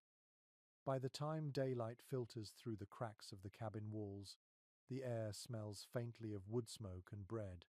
The family begins to stir, stretching and blinking in the pale light. The fire burns low but steady, and the coals glow like buried treasure. You hear the soft rustle of fabric, the creak of bed frames, and the shuffling of boots across the floor. Then, a sound breaks the rhythm of morning. A knock at the door. It is slow, hesitant, muffled by the snow outside. The father rises, his breath forming clouds in the cold air, and lifts the latch. A stranger stands there, wrapped in a heavy coat dusted with frost. Frontier diaries are full of such moments. Travelers often appeared without warning, seeking food, shelter, or simply a night's warmth. Hospitality was not just a virtue, it was a rule of survival. To refuse a traveler could mean condemning them to death in the frozen wilderness, and few pioneers could bear that thought. Every knock carried both risk and obligation, for the visitor might be friend, messenger, or danger. Yet doors still opened, fires still shared, and beds still rearranged to make room for one more. According to entries from an Illinois settler's journal in 1821, a family's reputation in winter was built on how they treated travelers. "A warm hearth makes a warm name," he wrote, noting that those who shared what little they had were remembered for generations. Guests were fed first, seated nearest the fire, and given the softest spot on the bed or floor. Even when supplies ran low, a cup of hot broth or cider was offered as a sign of humanity. You can feel the weight of that tradition, the simple act of kindness against the cold. One curious practice, recorded in rural New England, involved using a phrase instead of a formal invitation. When a traveler arrived, the host would say, "Come warm yourself." It meant more than comfort. It was a promise of safety. The fire, food, and bed were all included in those 3 words. In return, guests often brought small gifts, a pinch of salt, a few matches, or a story from the road. In a land where isolation was constant, a story could be as precious as gold. The father steps aside and lets the stranger in. The man's face is red from the wind, his eyelashes dusted with frost. He removes his hat and nods a silent thank you. The room fills with the sound of snow melting from his coat, dripping softly onto the floorboards. The mother hands him a mug of hot cider, and his shaking hands cradle it like something holy. Steam rises, curling through the cold air. The children watch from the bed, eyes wide, both curious and cautious. The family dog lifts its head, sniffing before curling back down by the hearth. Contemporary letters from travelers describe the profound relief of entering a warm cabin after days in the wilderness. One man wrote, "To step through that door was to step from death into life." The frontier was not kind to those who traveled alone. Frozen rivers, sudden storms, and wild animals claimed countless lives each winter. Yet within the humble walls of a cabin, strangers became kin for a night. You can sense the quiet gratitude in the air, the wordless understanding between host and guest. A lesser-known custom mentioned in oral histories involved giving the visitor the fireside of the bed, the place closest to the hearth. Families would crowd toward the wall, sacrificing their own comfort so the newcomer could thaw out. Sometimes, if space was too tight, people slept sitting up, shoulders touching, blankets shared among all. Privacy did not exist, but generosity did. The firelight turned strangers into a single circle of warmth. Some historians have debated whether this hospitality was purely moral or rooted in practical necessity. Sharing a fire also meant sharing labor, information, and protection. A traveler might carry news of nearby settlements or warn of dangers ahead. A friendly household could gain allies simply by opening their door. Yet beyond logic, there seems to have been something deeper, a recognition that in a world ruled by cold, compassion itself was a source of heat. One remarkable letter from 1808 describes a blizzard night in which 5 travelers crammed into a single cabin with a family of 6. They slept side by side on the floor, covered by every blanket and hide available. "It was like a nest of hearts," the letter reads. No space left for the cold to enter. The phrasing stays with you. You can almost feel that closeness, the heavy warmth of breath and bodies, the shared understanding that they would face the storm together. Back in the cabin, the stranger's face softens as he finishes his cider. He reaches into his coat and offers a small piece of dried fruit to the youngest child, who takes it shyly. The father nods once, satisfied, and begins to stir the embers for the evening meal. Conversation starts slowly, but soon the room hums with gentle voices. The visitor tells of icy rivers, of wolves seen on the ridge, of a town 3 days' ride away. His words carry the sound of distance, yet they make this little cabin feel larger, connected to a world beyond the snow. The night deepens, and when the fire is finally banked, the family makes room for him beside it. Blankets are spread, and the stranger lies down, eyes closing almost immediately. The air is still, except for the faint crackle of embers and the steady breathing of those asleep. In this small space, the boundaries between host and guest vanish. There is only warmth, only life preserved for another dawn. You realize that on this frozen frontier, survival is a shared act, and kindness is the only fire that never goes out. The snow outside glows blue in the pale morning light. Inside, the air feels warmer, softer, filled with the smell of smoke, boiled cornmeal, and wool. The stranger who came in last night is gone, leaving only a faint trail of footprints leading toward the woods. The father watches through the window for a moment before turning back to the fire. Life in the cabin moves on, quiet and steady. The mother has already started her work, her hands moving quickly, spinning wool on a small wooden wheel near the hearth. The rhythmic whir fills the room like a lullaby. According to the journals of frontier women, winter days were their hardest and most productive time. When fields froze and animals huddled in barns, the work moved indoors. Women mended clothes, spun yarn, and sewed quilts until their fingers ached. Each thread meant warmth, each stitch a small act of love disguised as labor. Clothing could not be bought easily, and new fabric was a luxury reserved for townsfolk. Everything here had to be made from what was on hand: sheep's wool, flax, scraps of linen or fur.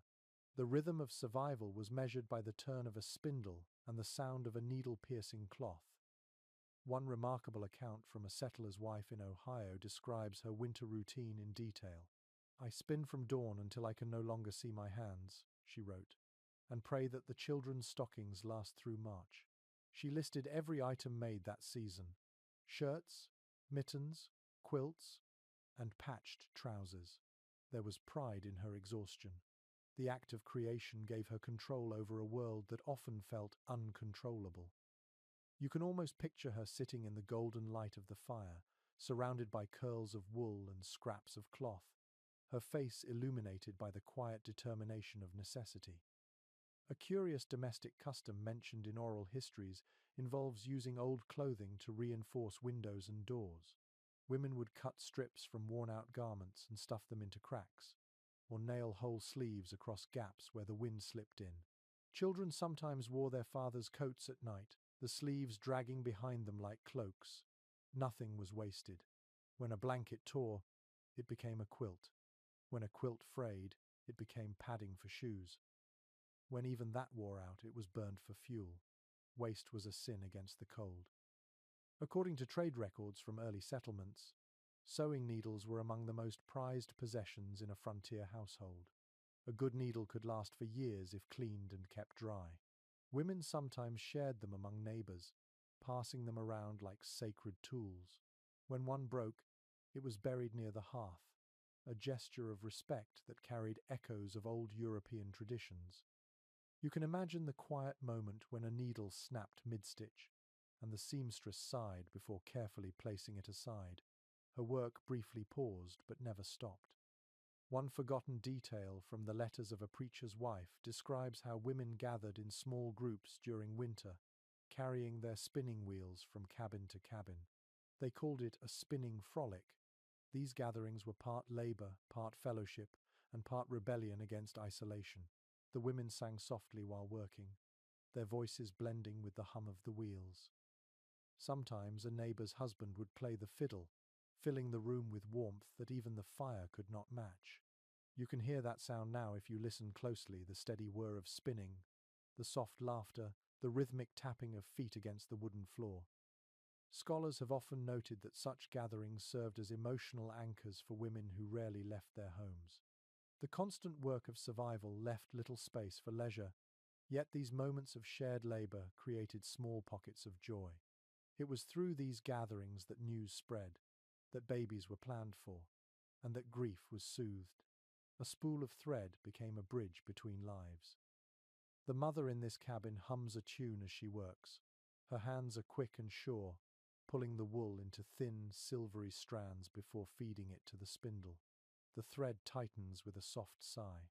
Beside her, the children cut scraps of fabric for patchwork, The oldest daughter is already learning to sew straight lines, her tongue peeking from the corner of her mouth as she concentrates. The father mends a harness near the fire, his big hands moving carefully, the leather creaking with each pull of the thread. The dog sleeps, tail twitching. The whole cabin hums with quiet purpose.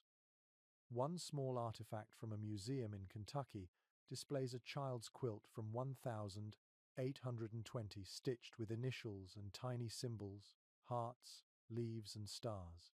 The label explains that such symbols often carried wishes for protection and endurance. The hearts meant love, the leaves meant renewal, the stars guidance. These pieces of fabric were not just blankets, but stories sewn in thread. When laid over a sleeping child, they wrap that child in both warmth and memory. You look around the cabin and realize that everything around you has been touched by a woman's hands. Every blanket, every curtain, every repaired shirt carries her signature in the stitches. Her labor fills the air like an invisible weave, binding the family together. Outside, the wind moans across the snow, but inside, the rhythm of spinning and sewing continues, steady and alive. The thread stretches from her hands into the fabric of the room, connecting past to present, hardship to hope. The wheel spins, the fire glows, and time moves in gentle circles, warm against the cold that presses at the door. The wind outside carries the scent of pine and snow. The cabin walls groan quietly under the cold, but inside, life continues with its steady rhythm. You notice movement near the corner of the room. A small door opens with a low creak, revealing a shadowed space beyond the hearth. The faint sound of hooves and soft snuffling fills the air. For a moment, you think an animal has wandered too close, but then you realize the truth. The animals are inside on purpose. According to farm records from the early 1800s, many settlers brought small livestock into their cabins during the coldest months. Goats, chickens, pigs, and sometimes even calves were given shelter alongside the family. It was not out of affection but necessity. A cow or pig could freeze to death in a single night, and their warmth, in turn, could help the humans survive. The arrangement was uncomfortable but practical, a shared agreement between species bound by the same winter. One curious note in a Vermont farmer's journal from 1807 describes a cow named Daisy who slept like a sister beside the hearth through 3 winters. Her body heat, he wrote, made the cabin a church of life. The words feel strange but sincere. You can imagine that presence, the slow, steady breathing of an animal, the faint smell of hay mixing with the smoke of the fire. It is not luxury, but companionship of the most elemental kind. The room carries that mixture of warmth and odor now: damp straw, smoke, sweat, and the sharp sweetness of livestock. The air is thick, alive with the smell of survival. The mother does not complain. She spreads fresh straw near the hearth and hums softly as she works. The children giggle when a chicken flutters onto a stool, feathers glowing in the firelight. The father wipes his brow and closes the small door again, trapping the warmth before it escapes. Accounts from settlers in the Appalachian region confirm that animals were often housed in small pens, attached directly to the main living space. These pens were made of split logs or woven branches, designed to contain the animals but still allow heat to pass through. At night, the sounds of lowing cattle or grunting pigs became part of the household symphony. A restless cow could wake the baby. A rooster might crow long before dawn. Sleep came in fragments, but no one complained. Warmth was worth the noise. A lesser-known domestic trick mentioned in rural letters was the use of wool blankets or old coats to cover animals indoors. Farmers wrote of draping cloth over calves or lambs like makeshift jackets. Children often took turns caring for them, feeding and brushing them as part of their chores. The animals in turn seemed calmer, and their heat kept the air inside just a little less bitter. It was an unspoken alliance between humans and creatures who endured the same relentless cold. Some social historians have debated how this arrangement affected family life. Did the constant closeness to animals blur the lines between wild and domestic? Some suggest it deepened empathy. teaching children that all living things shared the same struggle. Others argue that it hardened people to the smells and discomforts of necessity. Reading the letters of that time, you sense both truths. The pioneers were tender and practical at once, finding dignity even in mud and manure. One traveler's note from 1,819 recounts entering a log cabin near the Missouri River and being startled to find a piglet curled by the fire. The host laughed and told him, "That little one keeps the devil of the frost from our feet." The traveler admitted that by morning, he too had grown fond of the pig. Small moments like this reveal the humor and resilience that made survival possible. You picture the scene clearly now. The family sits by the hearth, eating their evening meal of corn mush and dried apples. The cow shifts softly in her pen, her dark eyes calm and reflective in the firelight. A hen rustles in the straw. The dog stretches beside the children, his tail thumping once against the floor. The air hums with warmth and breath and life, a fragile harmony held together by necessity. According to agricultural accounts, this closeness between human and animal shaped the rhythm of frontier winters. Chores never stopped, even after dark. The family rose before dawn to milk the cow, feed the chickens, and sweep the floor clean. Children learned early that survival was a shared task. The animals depended on them, and they depended on the animals. The cycle was intimate, continuous, and oddly comforting. You sit by the fire, watching the glow reflect off the cow's flank. Her breathing syncs with the flicker of the flames. The family is quiet now, the children already half asleep, the parents whispering softly about tomorrow's work. Outside, snow drifts against the cabin walls, sealing them in like a protective cocoon. Inside, the air is warm, filled with the gentle rhythm of life. You close your eyes and listen. The fire crackles, a cow sighs, and somewhere in that mingled sound, you can hear the heartbeat of a world that refused to freeze. Night returns quietly, blanketing the forest in stillness. The cold presses harder now, and the air outside glitters under the moon like powdered glass. Inside the cabin, the fire burns low, its glow trembling across the rough timber walls. You sit close to the hearth, letting the heat soak into your skin, and listen. The cabin has its own music at night. It is not silence exactly, but a tapestry of small sounds that remind you the world is still alive even in deep cold. According to early travelers' journals, people who spent winters in log cabins often spoke of the sounds that shaped their nights. The wood itself seemed to breathe. As the temperature dropped, the logs contracted with small groans, the nails creaked, and the wind whistled through seams too fine to see. Mice scurried between floorboards, and sometimes, if you listened long enough, you could hear snow sliding off the roof with a muffled sigh. The noises frightened newcomers at first. Then, over time, they became familiar, almost soothing, like the heartbeat of the home. One lesser-known recollection from a trapper's letter describes the sound of trees cracking outside during extreme cold. He wrote that the forest sounded like rifle fire at dawn. The sap inside the trees froze and expanded until the trunks split with a sharp report that echoed through the valley. Those who lived in the cabins grew used to it, though the first few times always made hearts jump. The night could roar and whisper in turns, reminding them how small their walls really were. The family inside this cabin lies awake, listening. The father's hand rests on the dog's back, feeling the slow rhythm of its breathing. The mother stirs faintly, tucking the quilt higher around the children. The wind picks up again, brushing against the roof like invisible fingers.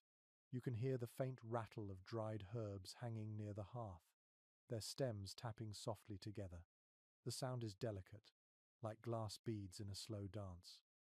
Every creak, every sigh, every flutter of ash feels alive, part of the strange harmony that fills this tiny world. According to diaries from settlers in Pennsylvania and Ohio, the first winter in a cabin often felt haunted. Many families described lying awake for hours, convinced they heard voices in the wind or footsteps in the snow. Some believed the forest itself watched them, ancient and patient. Over time, those fears faded, replaced by a kind of companionship. The noises became reminders that the structure was holding, that life still moved beyond the walls.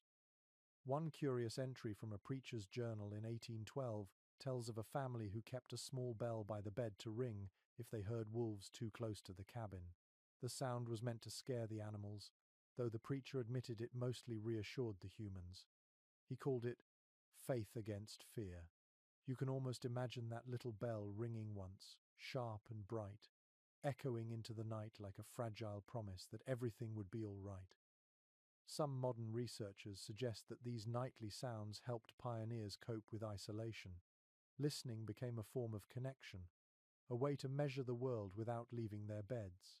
Others argue that the constant creaks and howls made sleep uneasy and restless. But if you stand here long enough, you understand why they endured it. The noises mean life continues. Silence would mean the fire is out, the walls have given way, or worse, that no one is left to listen. The fire pops, sending a small shower of sparks into the air. The light flickers across the ceiling, and shadows shift like waves. A log collapses inward, sending a rush of heat across your face. You close your eyes and let the rhythm of sound pull you deeper into the night. Somewhere outside, an owl hoots, distant and calm. The sound echoes faintly before fading into the forest's heavy quiet. A letter from a frontier mother captures this feeling perfectly. She wrote, "The nights are never still, yet I find peace in their talk." Her words capture something beyond survival. They describe belonging, an understanding that to live in the wilderness meant learning to share the dark with its voices. The pioneers were never alone, not truly. The wind, the fire, the wood, they spoke constantly, if you learned how to listen. Inside the cabin, the sounds weave together. The low murmur of the fire, the deep breathing of sleepers, the faint whisper of the wind through the chimney. It feels almost like a song, one that repeats endlessly from night to night. You let your own breathing match its tempo, slow and calm. The fear of the wild fades, replaced by quiet awe. This is the heartbeat of survival, steady and human, hidden inside the endless cold. The cabin may be small, but its sounds stretch wide as the sky. You close your eyes, the fire hums, and the night holds you gently in its arms. The snow outside is thick enough to bury footprints almost as soon as they appear. The world is wrapped in silence and glittering white.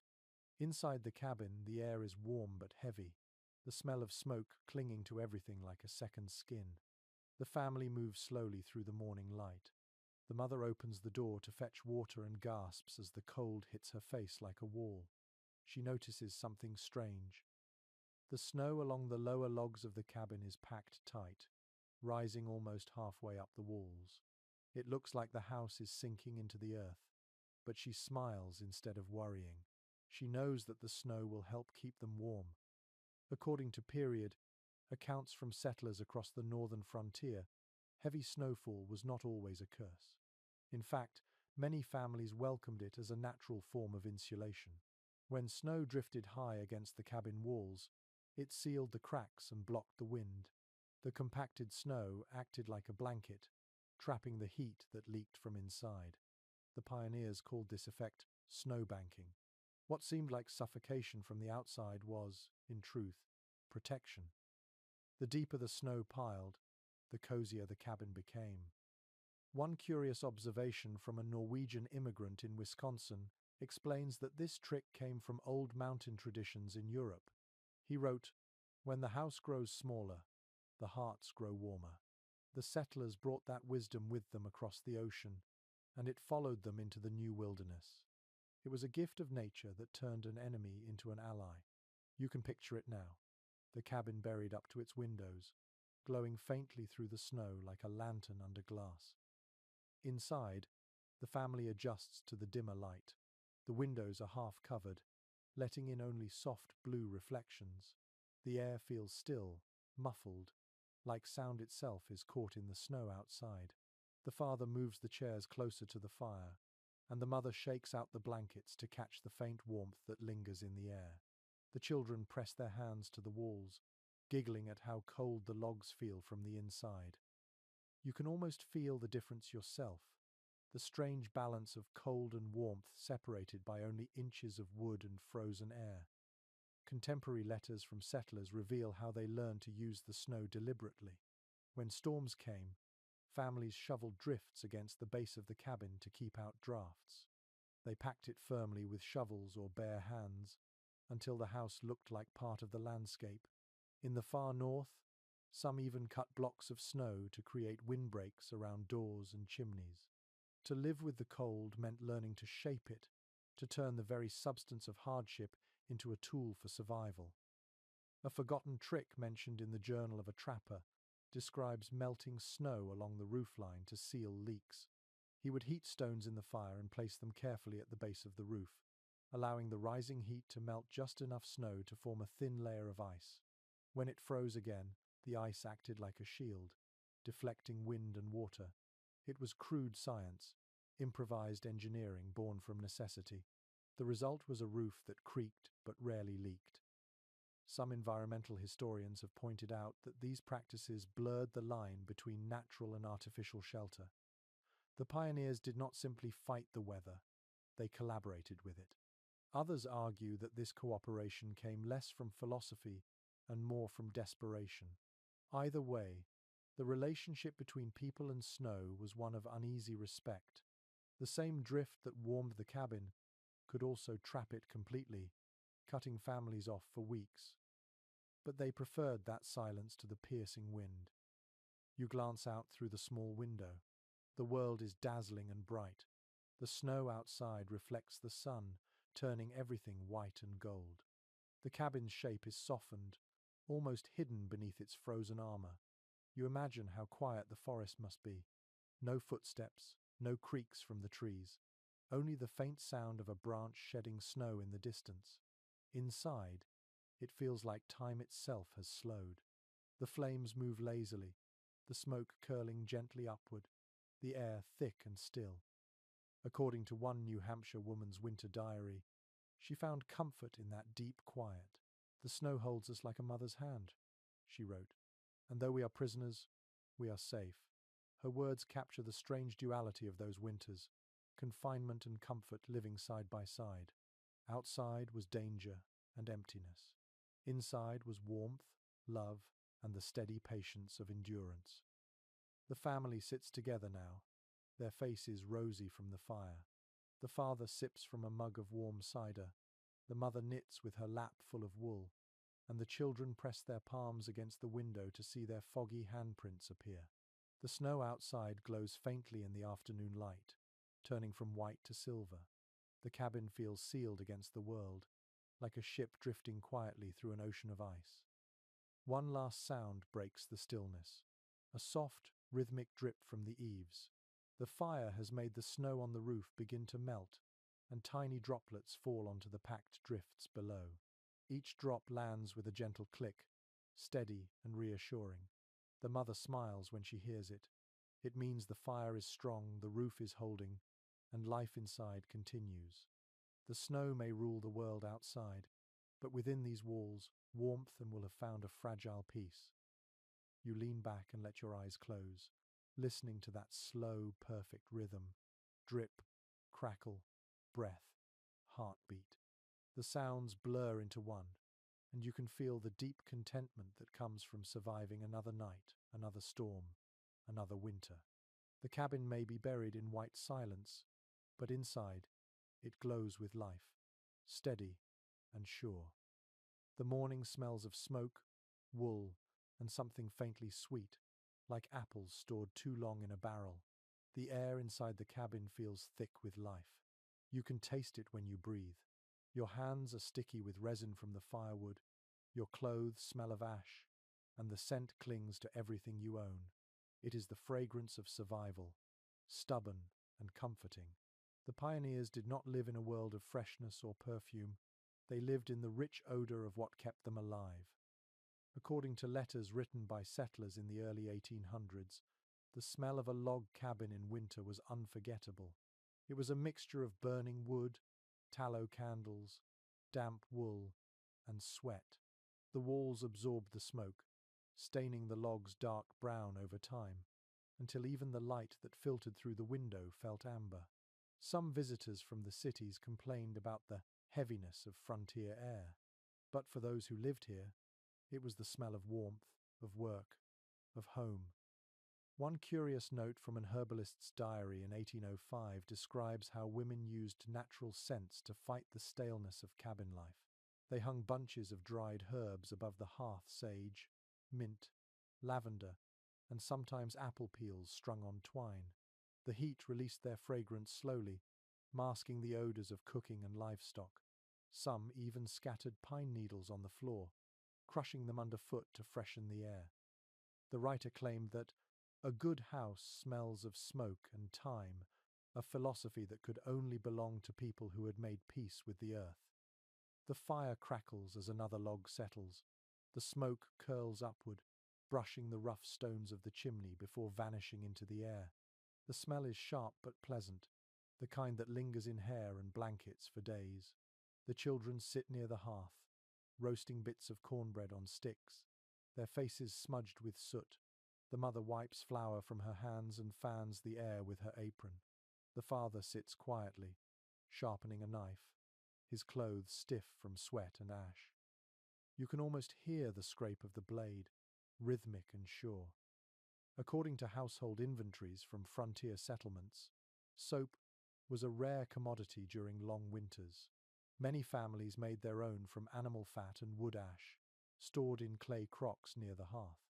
The scent of this soap was strong and earthy, not the floral kind we know today. Washing clothes or skin filled the room with a strange combination of cleanliness and smoke. In a season when water froze solid by morning, washing was an act of both effort and courage.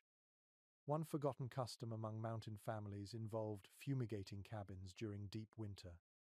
They burned handfuls of juniper branches or dried cedar on the hearth to drive away sickness and unpleasant odors. The practice came from older European folk medicine mixed with native traditions. The air would fill with fragrant smoke that stung the eyes but cleared the lungs. Afterward, the cabin smelled like a forest fire, clean and wild. You can almost imagine that scent now, heavy with pine resin and a faint sweetness beneath. Some researchers believe that these smells shaped memory more deeply than sight or sound. Settlers who later moved to towns often wrote that the smell of wood smoke brought them instantly back to their childhood winters. Others described it as a perfume of endurance, a sensory link to hardship overcome. The historian Laurel Kent once called it the scent of courage preserved in ash. Perhaps she was right.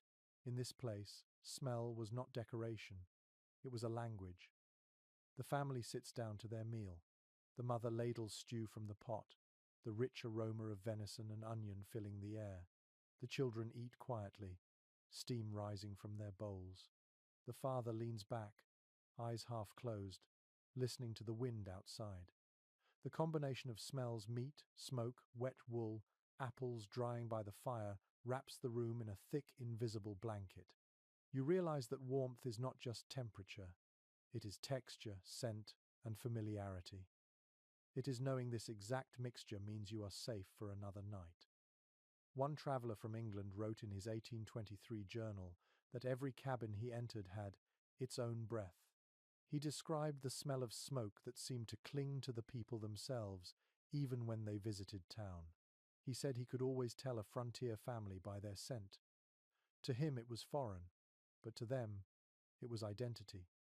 They carried the story of their fires wherever they went. The fire flares briefly, and a gust of smoke rolls through the room before escaping through the chimney. It fills your throat, rough but oddly comforting. The air vibrates faintly with the hum of the flames and the sound of fabric rustling as the family moves around the small space. You can sense the life inside these smells. The labor, the meals, the laughter, the exhaustion. The cabin breathes it all in and gives it back again.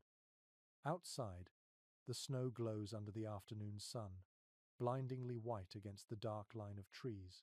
Inside, everything is golden and dim, softened by the smoke that drifts through the air. You sit back, breathing slowly, and let the scents settle in your memory. Smoke, sweat, wool, and faint sweetness. It is not pleasant by modern measure, but it feels human, raw, and real. This is the perfume of survival, a mixture that tells you belong here. The fire sighs again, and the cabin fills with its pulse, smelling of life that refuses to fade. The afternoon light filters through the greased paper window, soft and hazy, painting the room in amber tones. The fire burns low, steady but quiet, as if resting after a long morning's work. The air feels heavy, rich with smoke and warmth. You sit on a small stool, staring at the slow dance of light against the logs.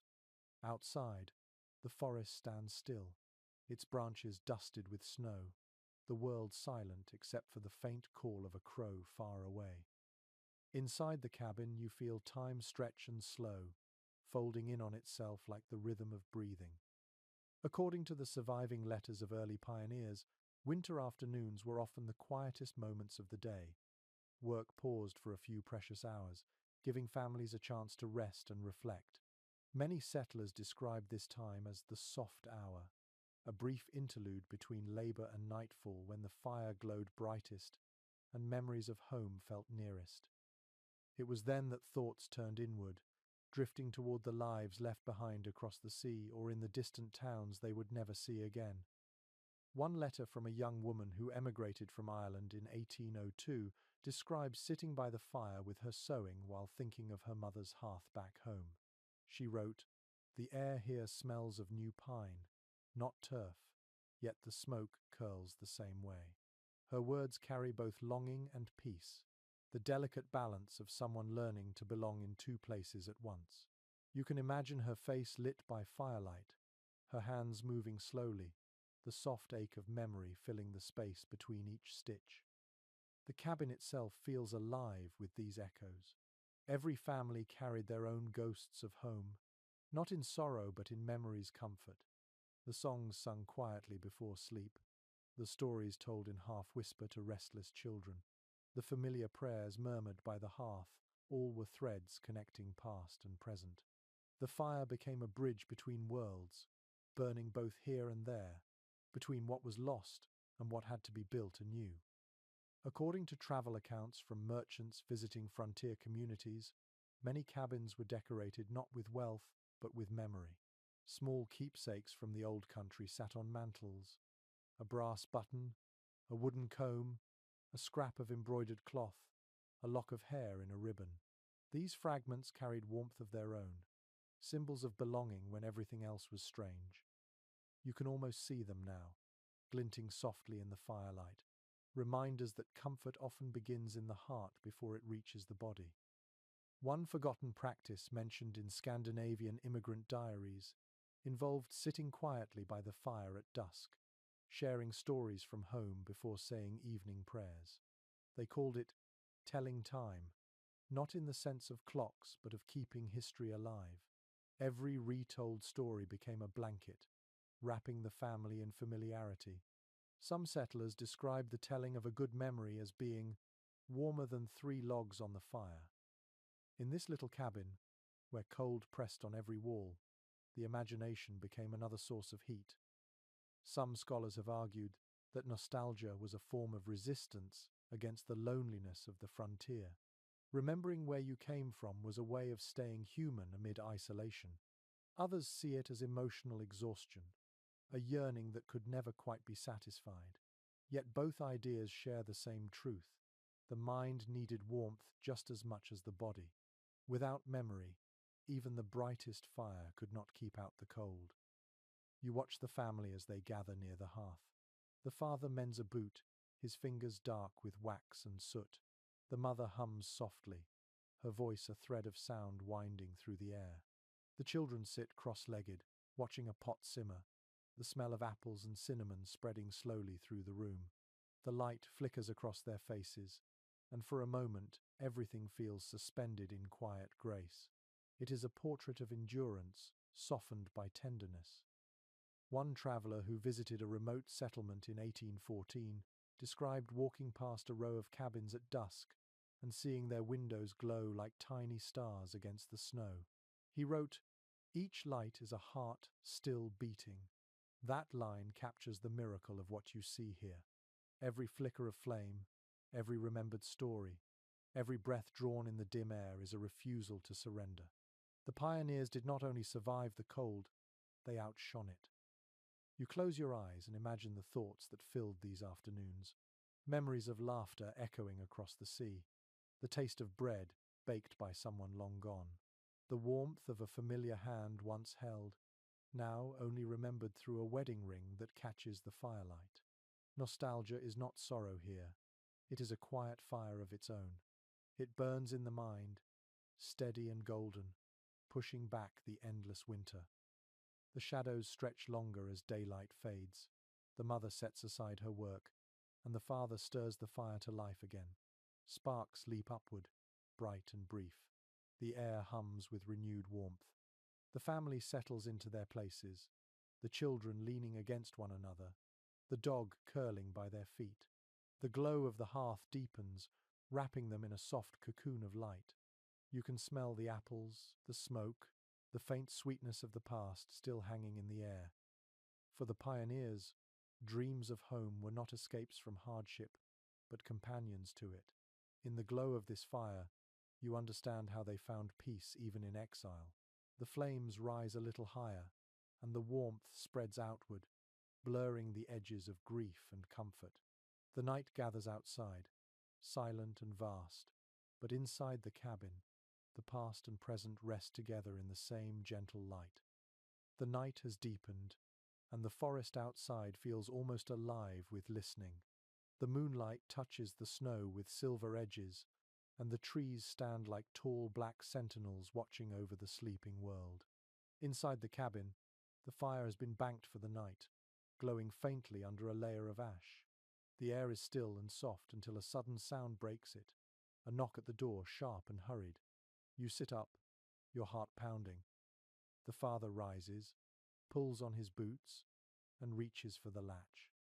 According to accounts from frontier families, a knock after dark was never taken lightly.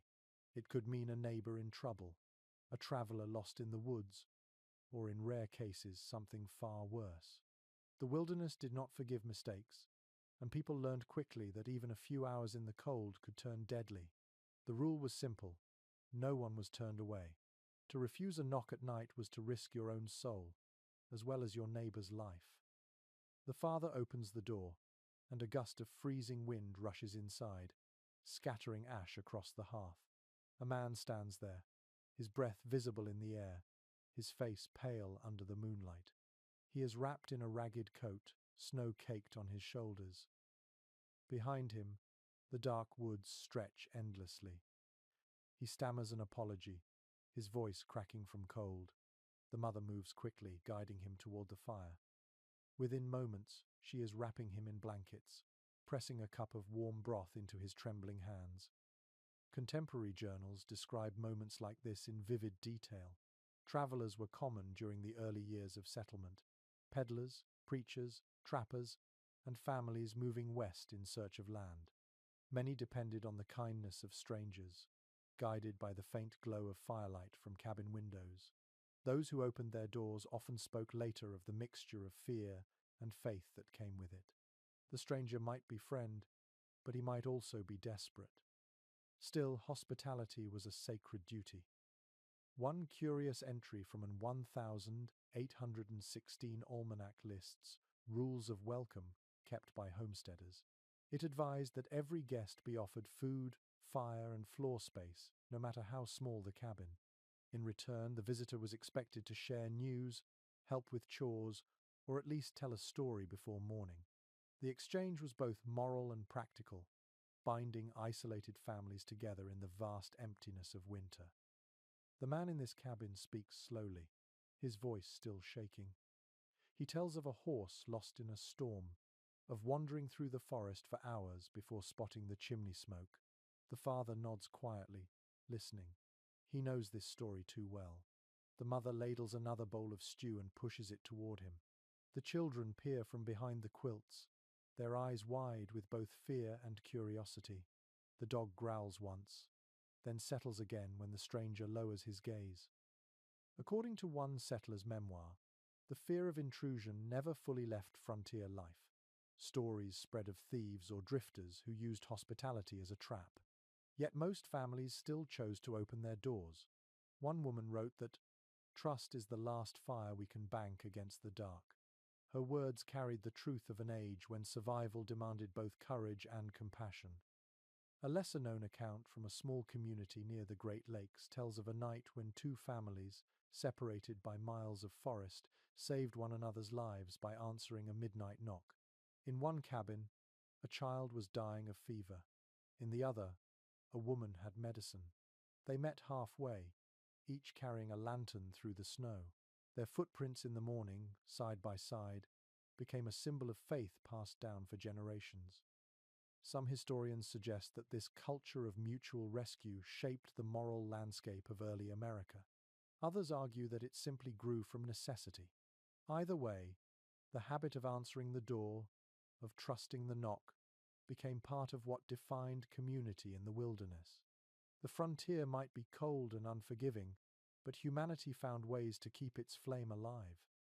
The stranger finishes his meal and begins to thaw, color returning to his cheeks. The mother drapes another blanket over his shoulders and sets a log carefully onto the fire.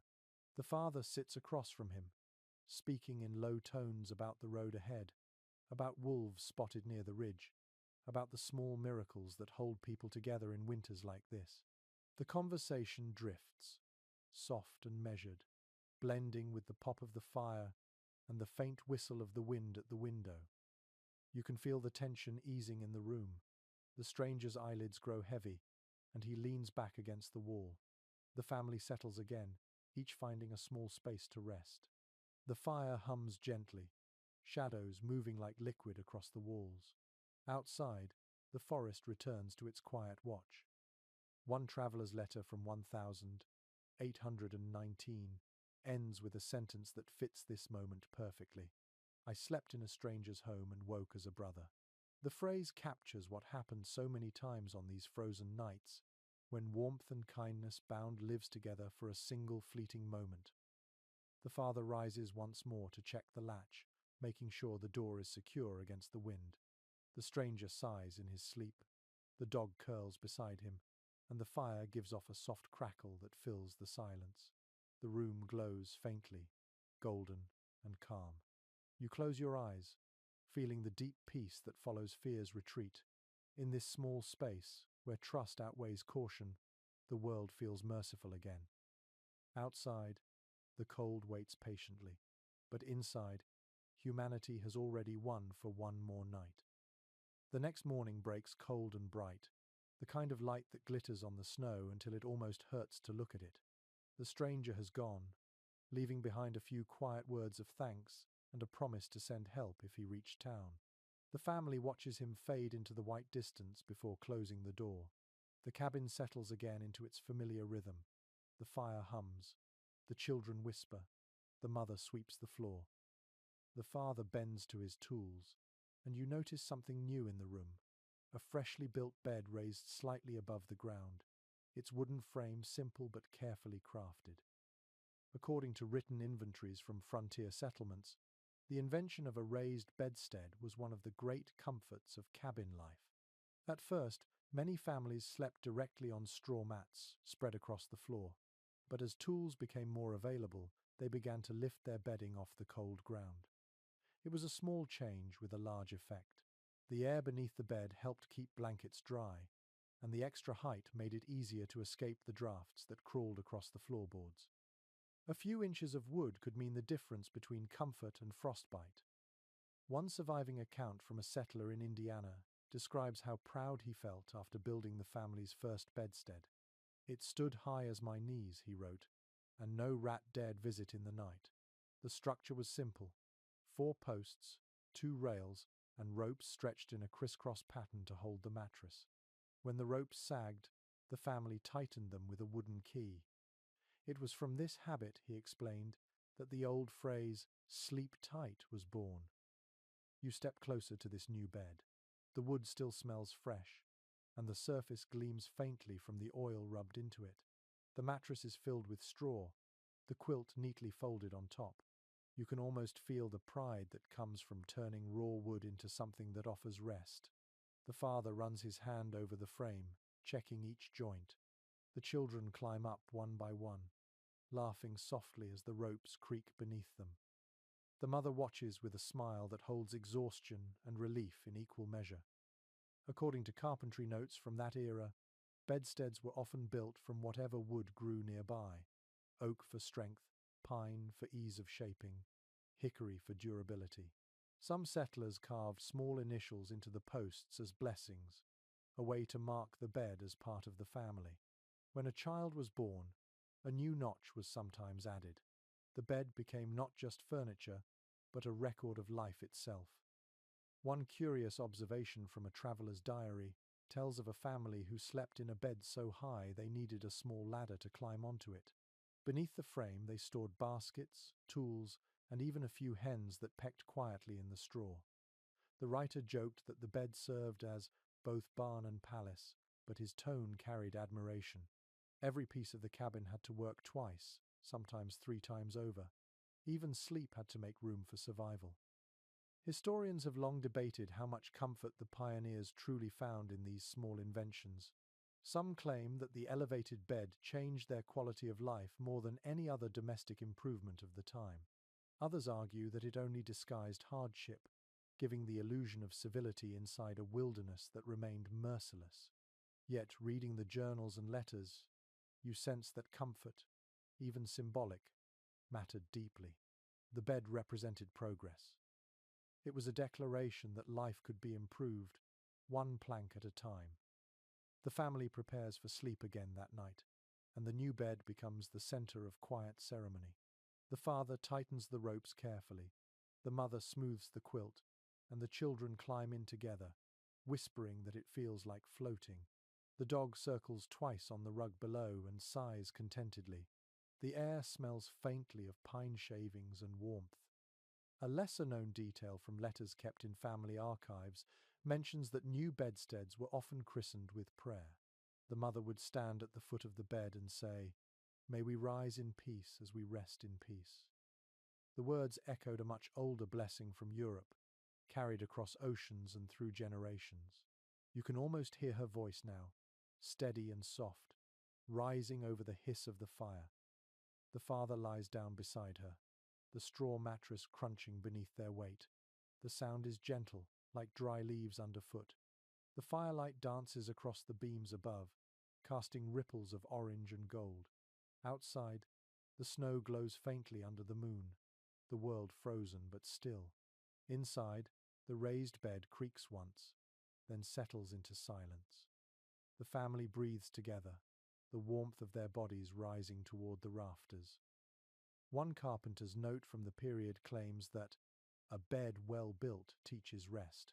It was not only about wood and nails, but about intention, about crafting a piece of security out of emptiness. You can feel that now, the pride in something made by hand, the peace that comes from it holding firm under your weight. The cabin may still be small, the nights long, the cold relentless, but in this moment, the family rests higher than the earth that tries to claim them. The night stretches long, quiet, and deep. The fire burns low again, its light flickering gently over the walls, leaving soft shadows that seem to breathe. The air smells faintly of tallow and pine. A single candle burns on the table, its flame small but steady, a golden drop trembling in the dark. You sit close to it, watching the wax run slowly down its side, hearing the faint hiss each time it sputters. In a world without electricity, this little light holds more power than you can imagine. According to accounts from settlers and travelers alike, candles were among the most precious possessions in an early American cabin. Each one took hours to make, using melted animal fat or beeswax poured around a linen wick. Families saved them for the longest nights of winter, when the moon disappeared behind snow clouds and the fire could not reach every corner of the room.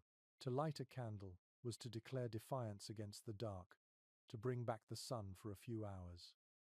The soft glow made even the roughest cabin feel almost holy.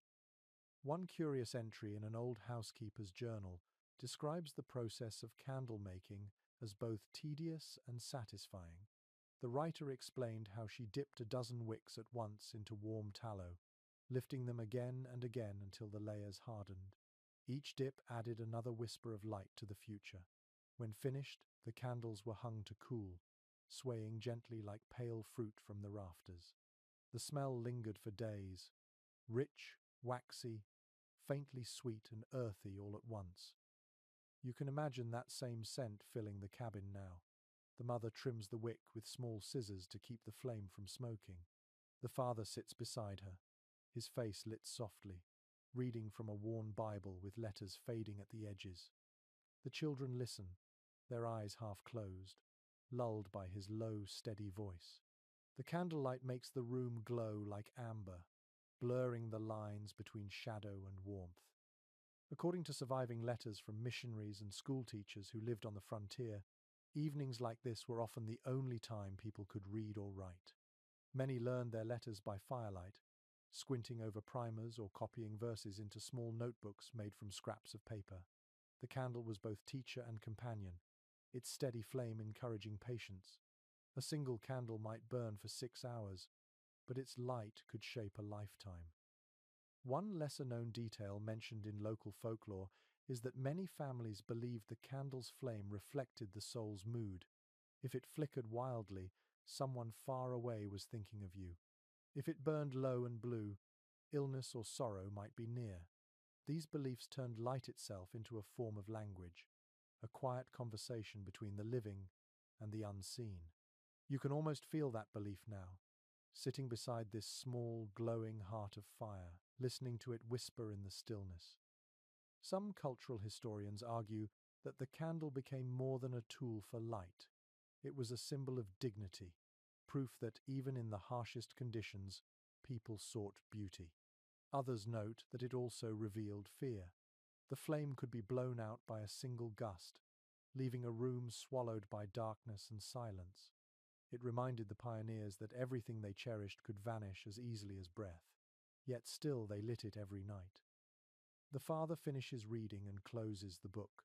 The children are already half asleep, their faces golden in the dim glow. The mother lowers the candle into a tin holder to shield it from drafts.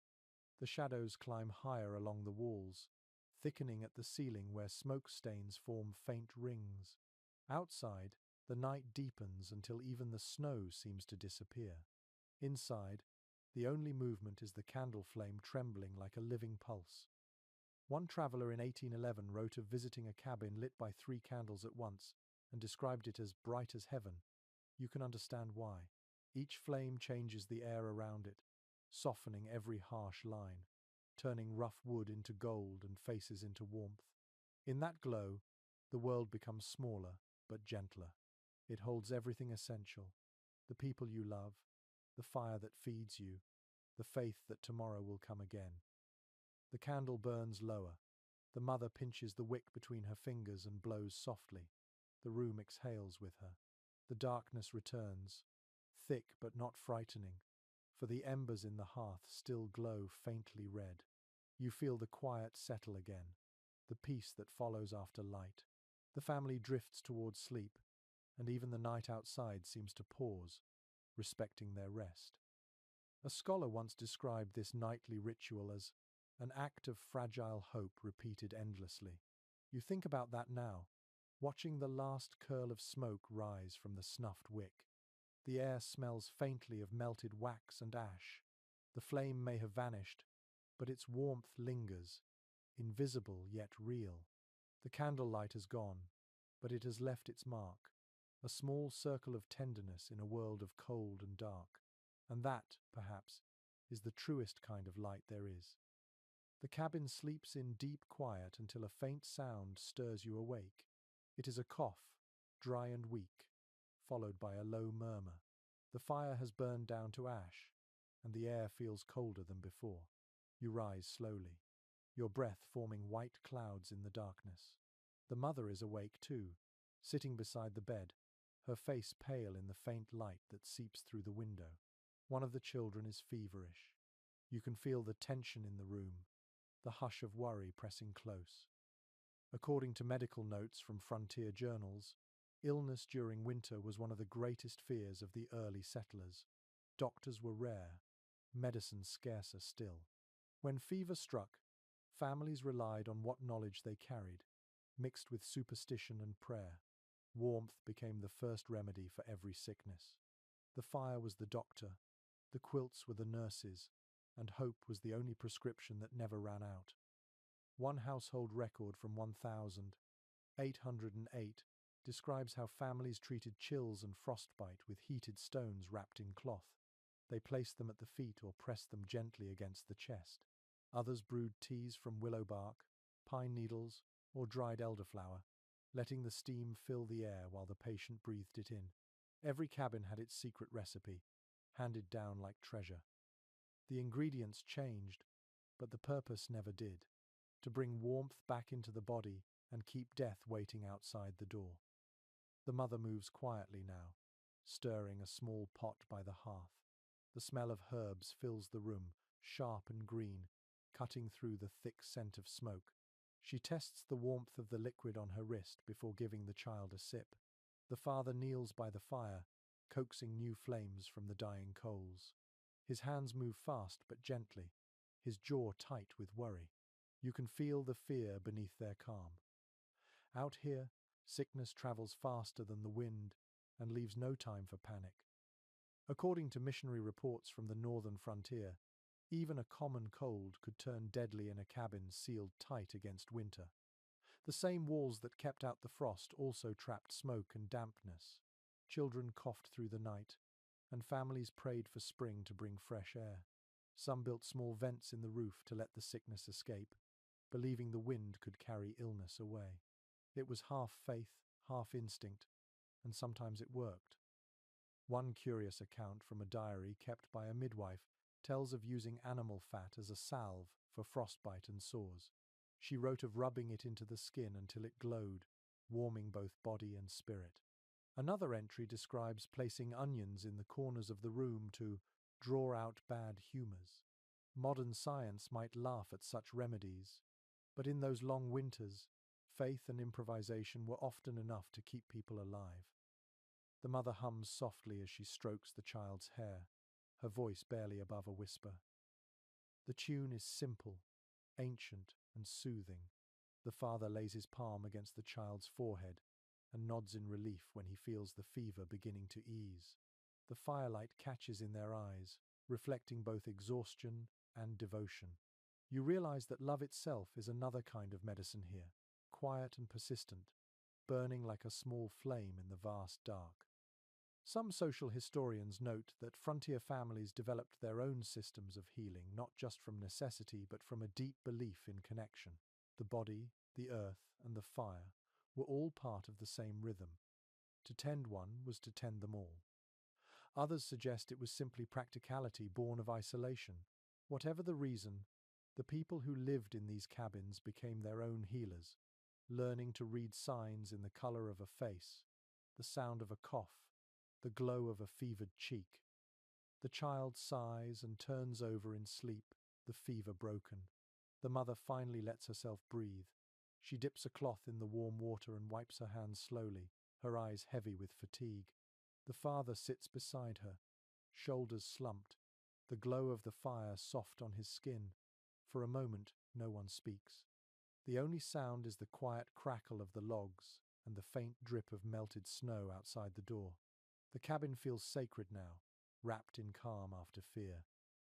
One letter from a pioneer woman, written in 1813, captures this exact feeling. She wrote, "When the fever breaks, it feels as though winter itself has loosened its grip." Her words carry the truth of that moment. Warmth becomes victory. Every breath, every heartbeat feels newly precious. The family sits in silence, listening to the steady rhythm of life returning to normal. The mother drapes an extra blanket over the sleeping child and leans her head on the father's shoulder. The dog stretches near the fire, sighing in contentment. Outside, the stars burn cold and clear. Inside, the air is filled with quiet gratitude. You can smell the faint sweetness of herbs, the the smoke of pine, the clean sharpness of new fire. It feels peaceful again, but you know how easily this peace can be lost. The father reaches over and stirs the embers one last time, making sure the warmth will last till morning.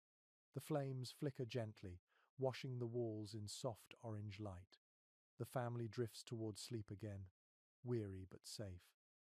The child breathes evenly now, the sickness fading into the shadows. You sit there a while longer, listening to the heartbeat of the cabin. In a world ruled by cold and distance, even one healed breath feels like a miracle. The dawn creeps into the cabin as a faint silver glow, soft and shy against the rough wood. The fire has burned low again, but its scent still lingers in the air. The family wakes slowly, stretching, yawning, and stirring the ashes to find the living coals beneath. The mother moves first, wrapping her shawl tightly and kneeling to coax the fire back to life. The father sits quietly for a moment, rubbing his eyes, then takes a small book from the shelf near the hearth. Its leather cover is worn smooth from years of touch. He opens it carefully, and the cabin fills with a hush that feels almost sacred. According to letters and journals from the early American frontier, faith and fire were deeply intertwined. The first light of day was often greeted with prayer or scripture read aloud beside the hearth. The warmth of the flames was seen as both physical comfort and divine grace. The fire fed the body, the word fed the spirit. Many families believed that tending one without the other left the soul cold, no matter how bright the blaze. One diary entry from a settler in 1810 describes mornings that began exactly like this. "We read by the glow," he wrote, "and in that light all fears seem smaller." The cabin itself became a church of sorts, its altar the hearth, its hymn the soft crackle of wood. These moments gave the day shape and meaning, transforming survival into something more than endurance. The act of reading aloud connected generations and softened the edge of isolation. You can almost hear that low, steady voice now. The father reads a verse about strength and patience. The mother listens, her hands resting on her lap, her face calm in the firelight. The children lean sleepily against one another, eyes half closed but attentive. Outside, the wind stirs faintly, brushing against the roof like a sigh. Inside, the air hums with warmth and quiet faith. The candle flickers once on the table, then steadies, as though agreeing with the words being spoken. According to ministers who travelled through these settlements, the Bible was often the only book a family owned. Yet within its pages they found everything: stories of hardship, hope, and redemption that mirrored their own. It gave meaning to the endless labour, to the bitter winters and uncertain harvests. Some families memorized entire passages, so that if the book were ever lost or damaged, its words would live on in their voices. In this way, faith became portable, as resilient as the people themselves. One curious recollection from a circuit preacher tells of visiting a cabin where the fire had gone out and the family could not relight it. He read from his pocket Bible while helping them strike new sparks, calling it a duel between light and dark. When the flame finally caught, the family bowed their heads and whispered a prayer of thanks. He wrote that he left feeling warmer than the fire itself could make him. You can sense that same quiet reverence now. The fire crackles softly, spreading its golden light across the cabin floor. The children are awake fully now, one holding a cup of warm cider, another poking gently at the embers with a stick. The mother hums a tune, low and rhythmic, as she folds a blanket. The father closes the book and sets it on the table with care, his face peaceful. In the hush that follows, you can almost feel gratitude floating in the air like invisible warmth. Some social historians suggest that religion on the frontier served not only as faith but as structure. It divided the endless wilderness into days, marked time, and reminded people of purpose. Others argue that belief was a way to endure the fear that silence brought. Whatever the reason, the presence of prayer and fire together made the cabin more than shelter. It made it a sanctuary. A lesser-known custom among frontier families was keeping a small stone from the hearth as a keepsake when moving westward. They believed it carried the blessing of all the fires it had touched. Some stones crossed hundreds of miles, passed down through generations. Even today, descendants write of finding these smooth relics in old boxes or drawers, reminders of homes long vanished but never forgotten. The father rises and steps outside for a moment. Cold air rushes in, sharp and bright. But when he returns, his cheeks are glowing and his eyes sparkle. He looks at the fire, now blazing strong again, and nods. The family begins their morning chores in silence, but there is a lightness to their movement. Each task feels easier, as if something unseen has lifted a weight from their shoulders. You can feel that same peace spreading through the cabin. The flames dance higher, sending sparks up the chimney. The sound is gentle, the kind that fills you without effort. The scent of burning wood mixes with the faint sweetness of baked apples from yesterday's meal. The room feels both ancient and eternal, a small corner of the world where warmth and faith hold hands. A traveller once wrote that he could tell a good home by how it glowed from within. Some shine from candles, he said, but others shine from hearts. As you sit by the fire now, watching the family move in quiet harmony, you understand what he meant. This light will not fade when the wood burns out. It will stay, resting in memory, warm as breath, bright as belief. You wake before sunrise, the light still faint and colourless, the air biting cold. The cabin is quiet except for the occasional creak of the roof adjusting under frost. The fire has died down to glowing coals, and your breath clouds softly in front of you. You reach for the blanket, rough and heavy with the smell of wool and smoke, and sit up. The moment your feet touch the floor, you feel the cold rush through you. Winter mornings always start with shock. According to early frontier diaries, waking in a log cabin during midwinter meant waking inside the weather itself. The walls could hold back the wind, but never completely banish the cold. Frost crept over windows from the inside, forming delicate patterns that looked like feathers or frozen ferns. Buckets of water left near the hearth sometimes froze on the surface before morning. The first task of every day was simple and sacred: to bring the fire back to life.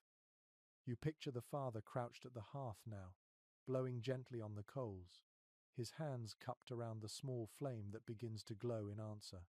He moves slowly, patient and practiced, feeding bits of bark and pine twigs until the fire awakens with a sudden sigh. The warmth spreads across the room like a living thing, pushing the chill toward the corners.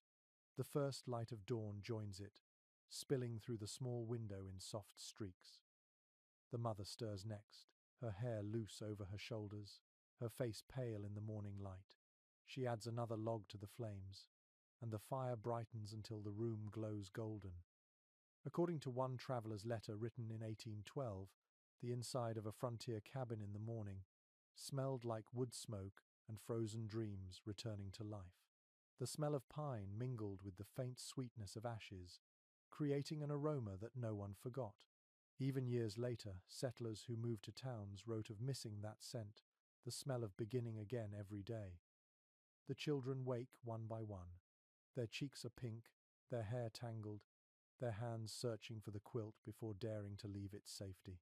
The dog stretches and shakes himself, scattering bits of straw across the floor. The sound of wood popping in the fire becomes the morning bell that tells everyone it is safe to move again. The mother ladles porridge into bowls, the steam rising in soft curls. Breakfast is quiet, sleepy, filled with the sound of spoons and the faint hum of gratitude. One curious note from an English visitor describes the first moments after waking in a cabin as a lesson in humility. He wrote that no one spoke until the fire had warmed the air, as though waiting for permission from the flame itself. That ritual silence felt almost holy, a pause between night and day, where people remembered how fragile their lives were. It was not fear but awareness. The cold demanded respect, and the fire answered with mercy. Some scholars believe that this morning rhythm shaped the settlers' sense of patience. Others suggest it taught gratitude, an instinctive reverence for simple things like light and heat. Whatever the reason, The act of rekindling a fire each dawn became a quiet symbol of hope. Every new flame was a promise that another day could begin, that even in the harshest winter, the world could start again. The father stands near the window, scraping frost from the inside with a knife. Tiny flakes fall and sparkle in the firelight. Outside, the snow glows faintly blue, and the forest looks peaceful but lifeless. A thin plume of smoke curls upward from the chimney, the only sign that life endures inside. The mother hums softly as she stirs the pot, her breath mixing with the steam. The children sit close together, their laughter growing louder as the cabin warms. The dog curls beside them, eyes half closed, tail flicking lazily. According to old almanacs, this moment, the first full warmth of morning, was often called the thaw, not because the world outside had softened, but because the people inside had. Once the fire roared, and the first cup of cider or milk passed between hands, the day felt possible again. Work waited, but so did light. One forgotten passage from a Tennessee farmer's notes captures this moment beautifully. "The morning is mercy itself," he wrote. "For every dawn we are given the chance to rise and do again what yesterday could not finish." You can feel that truth in the cabin now. The flames rise higher, filling the air with a glow that touches everything. The table, the tools, the wooden walls. The frost on the window begins to melt, dripping slowly into clear drops that catch the light. The family prepares to begin the day. The father pulls on his coat, ready to fetch wood from the pile outside. The mother ties her apron and sets the bread to rise near the fire. The children bundle in small coats and woolen caps, their excitement returning with the light. The rhythm of life continues, steady and unhurried, anchored by warmth. A historian once called these winter mornings the quiet triumphs of survival. You understand why. There is no grand victory here, no battle or conquest, just the steady courage of getting up again. The cabin creaks as if it too is waking. The fire hums. The day begins. You sit back, letting the warmth reach your face, and realize how much strength is hidden in these small beginnings. Outside, the snow still rules the world, but inside, the light has already won. The snow begins to melt, quietly and without ceremony. You notice it first in the sound: a slow drip from the roof, a faint trickle beside the door, the soft collapse of a snowbank slipping from the logs. The air feels different, damp and alive. The frozen world outside has loosened its grip. Inside the cabin, the smell of wet earth begins to replace the scent of smoke. The long winter is ending, though it leaves its mark on everything it touches. According to settlers' diaries, the first signs of spring brought both joy and dread. The thaw meant survival, but it also meant mud, flooding, and endless repair. Cabins that had stood solid all winter began to weep at the seams as the ice inside the walls melted. Roofs leaked, floors softened, and the cold air that once kept food preserved turned the cellars sour. Still, no one complained. The thaw was proof that life had endured. One letter from a farmer's wife in 1809 describes that first day of warmth with wonder. "The air smells of soil and smoke," she wrote, "and every drip from the eaves sounds like God's own heartbeat." Her words capture the strange tenderness of that moment when the cabin stops holding its breath and begins to breathe again. You can almost smell it now, the mingling of thawing earth, wet bark, and last night's ashes. The father opens the door and steps outside into the slush. The snow clings to his boots in clumps, but beneath it the ground gives slightly under his weight. The first puddles shimmer in the sunlight, thin films of water reflecting the sky. The wind has changed too. It carries the faint scent of pine and moss instead of sharp frost. The mother appears beside him, her shawl pulled tight, eyes squinting against the brightness. Behind her, the children laugh as they press their palms to the damp glass of the window, watching the world come back to life. According to travel accounts from the early frontier, people often described the thaw as an awakening of both land and spirit. Families who had not seen neighbors in months would emerge from their cabins, walking across the soft ground to exchange news and smiles. Roads reappeared, rivers began to move again, and the sound of dripping water filled the forests like music. The thaw was not just a season, it was a promise fulfilled. One forgotten entry from a Maine woodcutter's journal records how he marked this day each year. He hung his axe on the cabin wall and refused to swing it for 24 hours, calling it the day of rest for trees.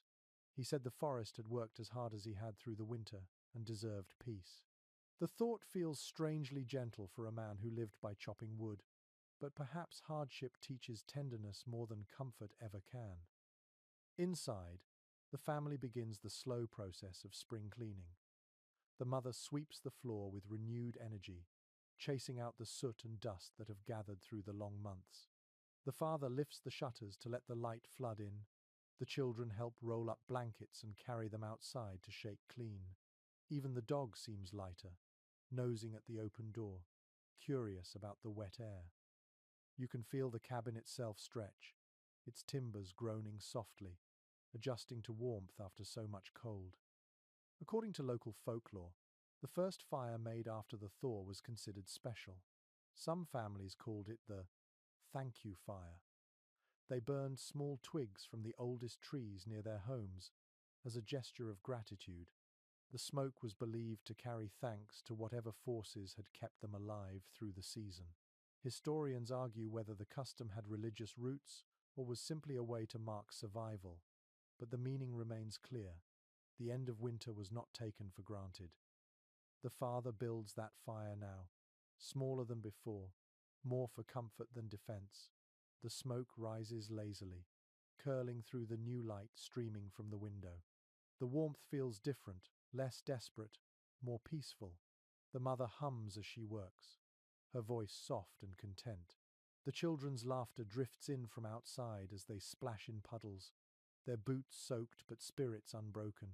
The dog barks once, tail wagging, as if greeting the returning world. One traveller from the period wrote that spring on the frontier was a second birth of the soul. He describes standing in the doorway of a cabin like this one, listening to the steady rhythm of melting snow, feeling both smaller and freer than ever before. The land forgives, he wrote, and so do we. You can almost feel that forgiveness in the air now, as the cold recedes and the fire's warmth becomes gentle again. The sun climbs higher, and the light inside the cabin grows brighter, softer. The shadows that once ruled the room retreat to the corners. The air smells of wet soil, wood sap, and something faintly sweet, like life beginning to stir again. The family sits for a moment in silence, watching water drip from the roof, each drop falling like a note in a song they have waited months to hear. A historian once said that the true miracle of the pioneers was not that they conquered nature, but that they learned to endure it long enough to see it change. You understand that now. The thaw is not triumph. It is renewal. Every drop of melting snow, every creak of timber, every sigh of warm air is a victory written in patience. The cabin stands strong, weathered but alive, a shelter that has kept its promise. The days grow longer. The sun rises earlier and lingers on the horizon like a patient guest who has finally decided to stay. The snow outside has melted into streams that twist through the grass, and the once white ground is now dark and soft. The cabin smells of new air, the kind that carries the scent of damp earth and pine needles. The fire burns smaller now, no longer a battle but a companion. For the first time in months, the cold does not feel like an enemy. According to the journals of early farmers, this was the season when people began to measure themselves against the lessons of winter. They wrote of how every hardship had taught them something: how to store wood better, how to seal walls tighter, how to stretch food further. More importantly, they learned how to endure without breaking. The cold, they said, did not just test their bodies, it tempered their spirits like iron. You can almost feel that quiet strength in the air now, a calm that comes only after surviving what once seemed impossible. One letter from a widow in Vermont, written in 1811, captures this perfectly. "I do not thank God for comfort," she wrote, "but for the strength to do without it." Her words hold the heart of frontier wisdom, gratitude not for ease, but for resilience. The winter was a teacher, stern and merciless, but every family that saw the thaw had passed its lesson. They carried that strength into every spring, wearing it like armor, invisible but unbreakable. The father sits outside on the porch, sharpening an axe that hardly saw rest all winter. His hands are cracked but steady. The mother kneels nearby, scrubbing wooden bowls with melted snow water that has turned the color of earth. The children chase each other through the soft mud, their laughter breaking the stillness like birdsong. The dog barks at nothing in particular, just because the sound feels good again. Inside the cabin, the windows are thrown open, and fresh air rushes through the room, scattering ashes and memories of frost. According to early settlement records, many families treated the end of winter as a kind of renewal ceremony. They cleaned every corner, aired every blanket, and polished tools until they gleamed. Some even took apart furniture to check for insects that had hidden through the cold months. Every sweep of a broom and every open door was an act of gratitude disguised as housekeeping. They were clearing out not just soot and dust, but the heaviness of fear. A curious story from a Pennsylvania farmstead describes a mother who saved a jar of snow each winter and poured it out on the first warm day as a farewell. She called it the last breath of the season. She claimed it brought good luck, though perhaps what it really brought was closure. The pioneers invented their own small rituals to give meaning to things that had no words. In their world, survival was not enough. It had to feel sacred. Some scholars suggest that the rhythm of these yearly hardships built a collective identity among frontier families. It taught them humility in the face of nature, but also confidence in their ability to adapt.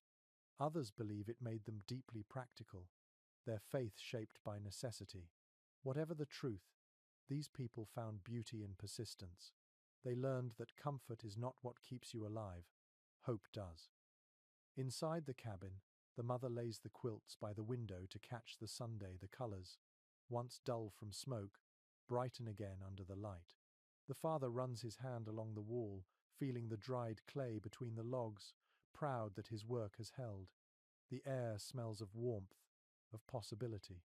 You can almost sense the house itself breathing easier, no longer a fortress, but a home once more. One old diary kept by a preacher's wife tells of a tradition she called the spring promise. On the first warm evening, her family would gather by the hearth and thank the fire aloud for its service before letting it burn out naturally. It is the one time, she wrote, when silence in the chimney feels right. They would then step outside, look at the stars, and listen to the running water nearby. In that sound, they heard the voice of renewal. You can imagine this family doing the same now. The fire burns low, its glow soft and steady. The father sets down his axe and joins his wife at the doorway. The children stand barefoot in the damp grass, marveling at the puddles reflecting the orange light of sunset. The dog sits beside them, tail wagging slowly, ears perked at the evening song of birds. The air hums with life again. According to one historian's reflection on this period, the pioneers' true victory was not over the wilderness, but within it. They learned to bend without breaking, to listen to the earth instead of defying it.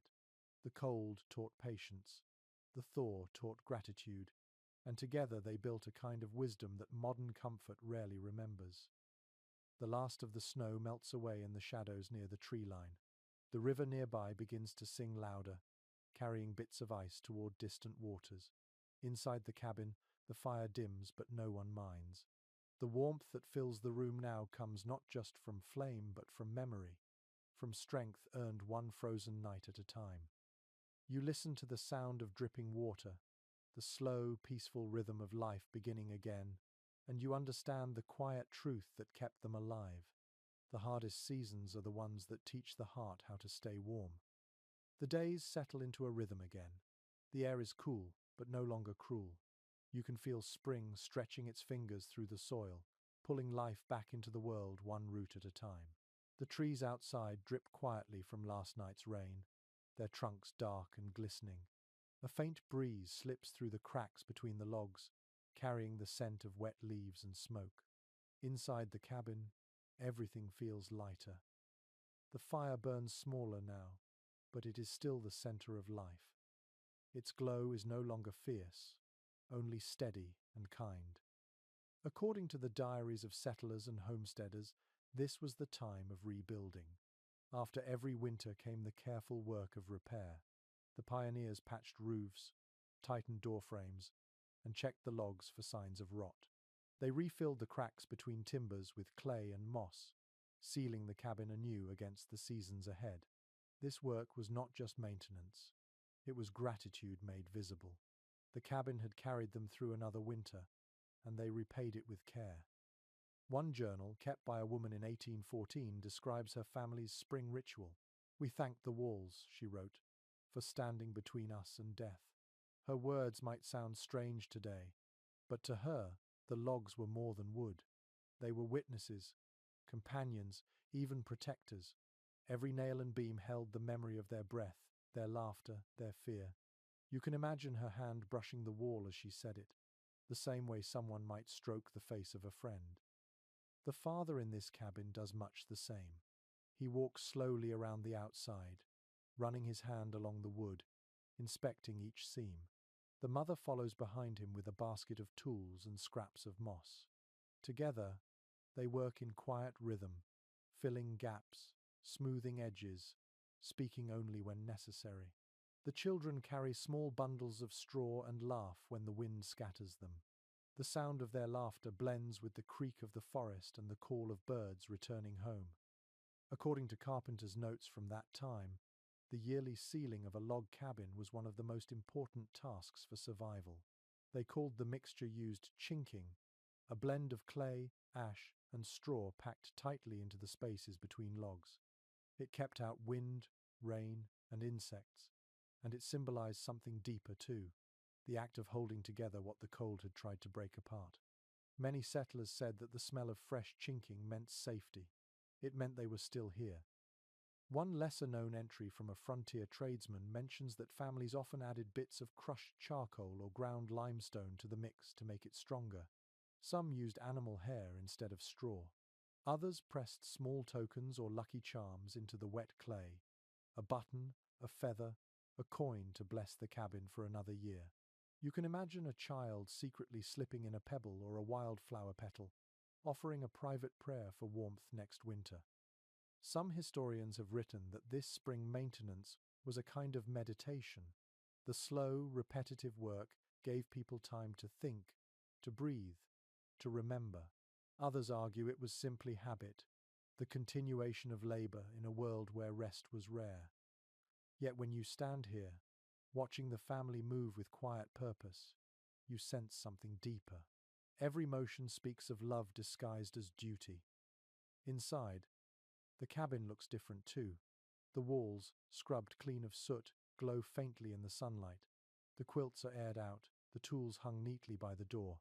The scent of pine, clay, and ash fills the room, earthy and fresh.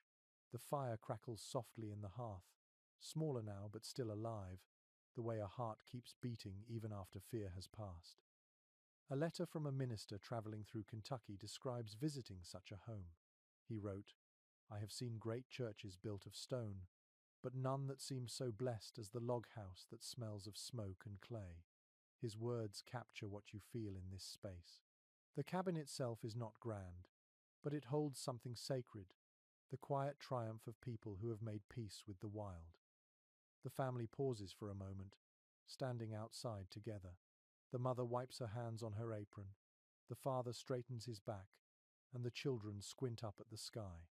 The clouds drift slowly, and a single bird circles above them before vanishing into the trees. The air is full of small sounds, dripping water, creaking branches, the whisper of thawed earth beneath their boots. Life hums quietly in every direction. One traveler who passed through the frontier in 1817 described this season as the time when the world begins to trust again. After months of silence and survival, the land opens itself, forgiving the cold. The people, too, forgive the hardships that nearly broke them. They return to work, to laughter, to the slow, patient rhythm of living. The same pattern repeats every year, as if written in the bones of the earth itself. The family heads back inside. The father adds one last piece of wood to the fire. The mother kneels to sweep the hearth. The cabin smells of warmth and effort, the kind that comes only from honest hands. The light outside softens toward evening, and the air cools again, but no one hurries. The house is ready, sealed, renewed. The fire flickers like a heartbeat, and you can feel the contentment that fills the room. They have survived the winter, and now they belong to the world again. The logs, the fire, the air, and the people all breathing together, all part of the same slow and beautiful cycle of endurance. The sun is higher now, and its warmth lingers long after morning fades. The ground outside the cabin is soft underfoot, patched with early green. Thin shoots of grass reach through the mud, and small flowers brave enough to bloom tremble in the breeze. The forest smells alive again, a blend of sap, soil, and rain. Inside the cabin, the family has opened every window. Fresh air rushes through the rooms, carrying away the last traces of smoke and winter. According to travelers' accounts from the early 1800s, the arrival of spring was both liberation and reminder. Families who had survived the cold now faced the work of living again, planting, hunting, mending, and rebuilding what the frost had broken. The warmth brought joy, but also restlessness. People longed to move, to stretch their legs after months of confinement. The thaw of the land echoed inside their bones. One woman's letter from 1815 captures this change beautifully. "I walked outside today without fear," she wrote. "The air touched my skin like forgiveness." For months, every breath had been measured and every movement guarded against the cold. Now, life expanded again. The same forest that once threatened them with hunger and frost now offered food, light, and sound. Birds returned to the trees, their songs ringing clear through the open windows. The mother stands by the hearth, though the fire is small now, more symbol than necessity. She stirs a pot of stew made from dried meat and the first wild greens of the season. The father sits nearby, carving a new handle for his axe, his knife moving with slow precision. The children chase the dog around the yard, laughing, their bare feet splashing through puddles. The sound of their voices drifts inside, mixing with the steady rhythm of the knife and the bubbling stew. According to frontier records, the first outdoor work after winter felt almost ceremonial. Fields were cleared, fences mended, tools oiled. Some families marked the start of the planting season with prayer, others with song. It was the beginning of a new chapter, the proof that endurance had not been in vain. The settlers knew that survival was not the end of their labor, it was only the beginning of another cycle. One curious entry in a farmer's journal tells of an old superstition that the first seed sown must be blessed with fire ash from the winter hearth. The farmer scattered a handful into the soil, believing it carried strength from the flame that had guarded them through the long dark. Whether or not it made the crops grow better, the act itself mattered. It was a gesture of connection, a way to thank the past for feeding the future. Some historians have written that these small rituals, burning ashes, cleaning hearths, blessing tools, were as important as the work itself. They gave rhythm to survival. Others argue that such customs were merely practical, born of necessity. But when you see the family now, standing together in the soft light of afternoon, you sense that both are true. They work not only to live, but to remember why life is worth living. The father steps outside, his boots sinking into the damp ground. He tests the soil with the tip of his knife and nods, satisfied. The mother joins him, wiping her hands on her apron, her face soft with pride. The children run to them, carrying a handful of wildflowers as if to offer them to the earth itself. You can almost smell the sweetness of the blossoms, fragile yet stubborn, clinging to life like every soul that endured this place. According to oral histories passed down through frontier families, the first spring flowers were often pressed between pages of the family Bible. Some called them proofs of mercy. Each year's flower was saved beside the last, forming a record of seasons survived. Long after the cabins had crumbled, those faded petals remained in books and boxes, silent testimonies of endurance. One traveller who visited a pioneer home in 1820 described standing by an open window at dusk, watching the smoke from the hearth drift upward and disappear into the blue sky. He wrote, "The cabin breathes with the land again." That image lingers as you watch the family's home now. The smoke curls upward, soft and thin, blending with the clouds above the forest. It is not a signal of distress, but a sigh of peace. Inside, the fire glows faintly, and the smell of stew fills the room. The children's laughter fades into quiet chatter. The mother hums as she sets the table, her song rising and falling with the sound of the spoon against the pot. The father closes the door and leans his axe in the corner. The day's work done. The air inside is warm but fresh, a balance between home and world. A scholar once wrote that the frontier families lived in cycles of endurance and grace. Watching this moment, you understand why. The cold was their teacher, but the warmth was their reward. They did not fight nature. They moved with it, learned from it, and in doing so became part of its rhythm. The sun dips behind the trees, turning the sky to gold. Shadows grow long across the clearing.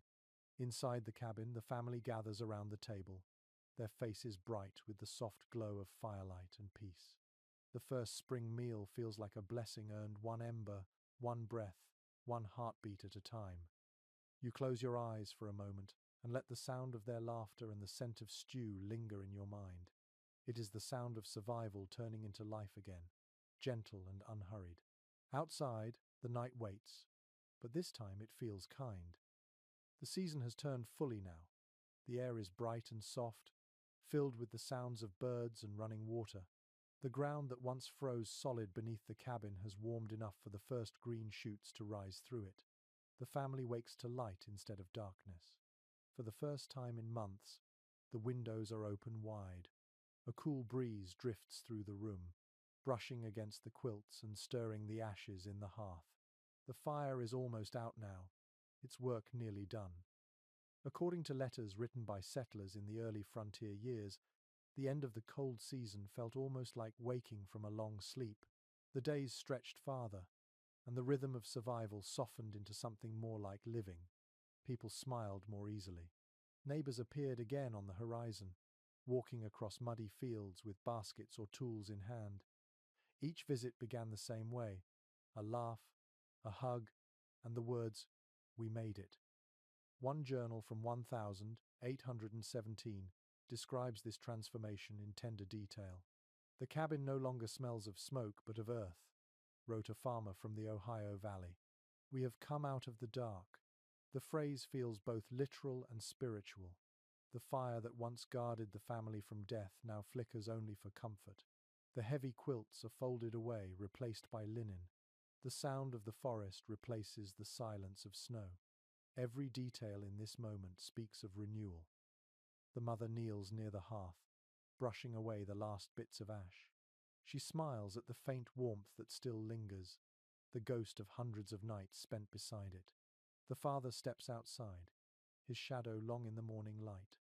He looks over the field beyond the trees, where the soil waits to be turned.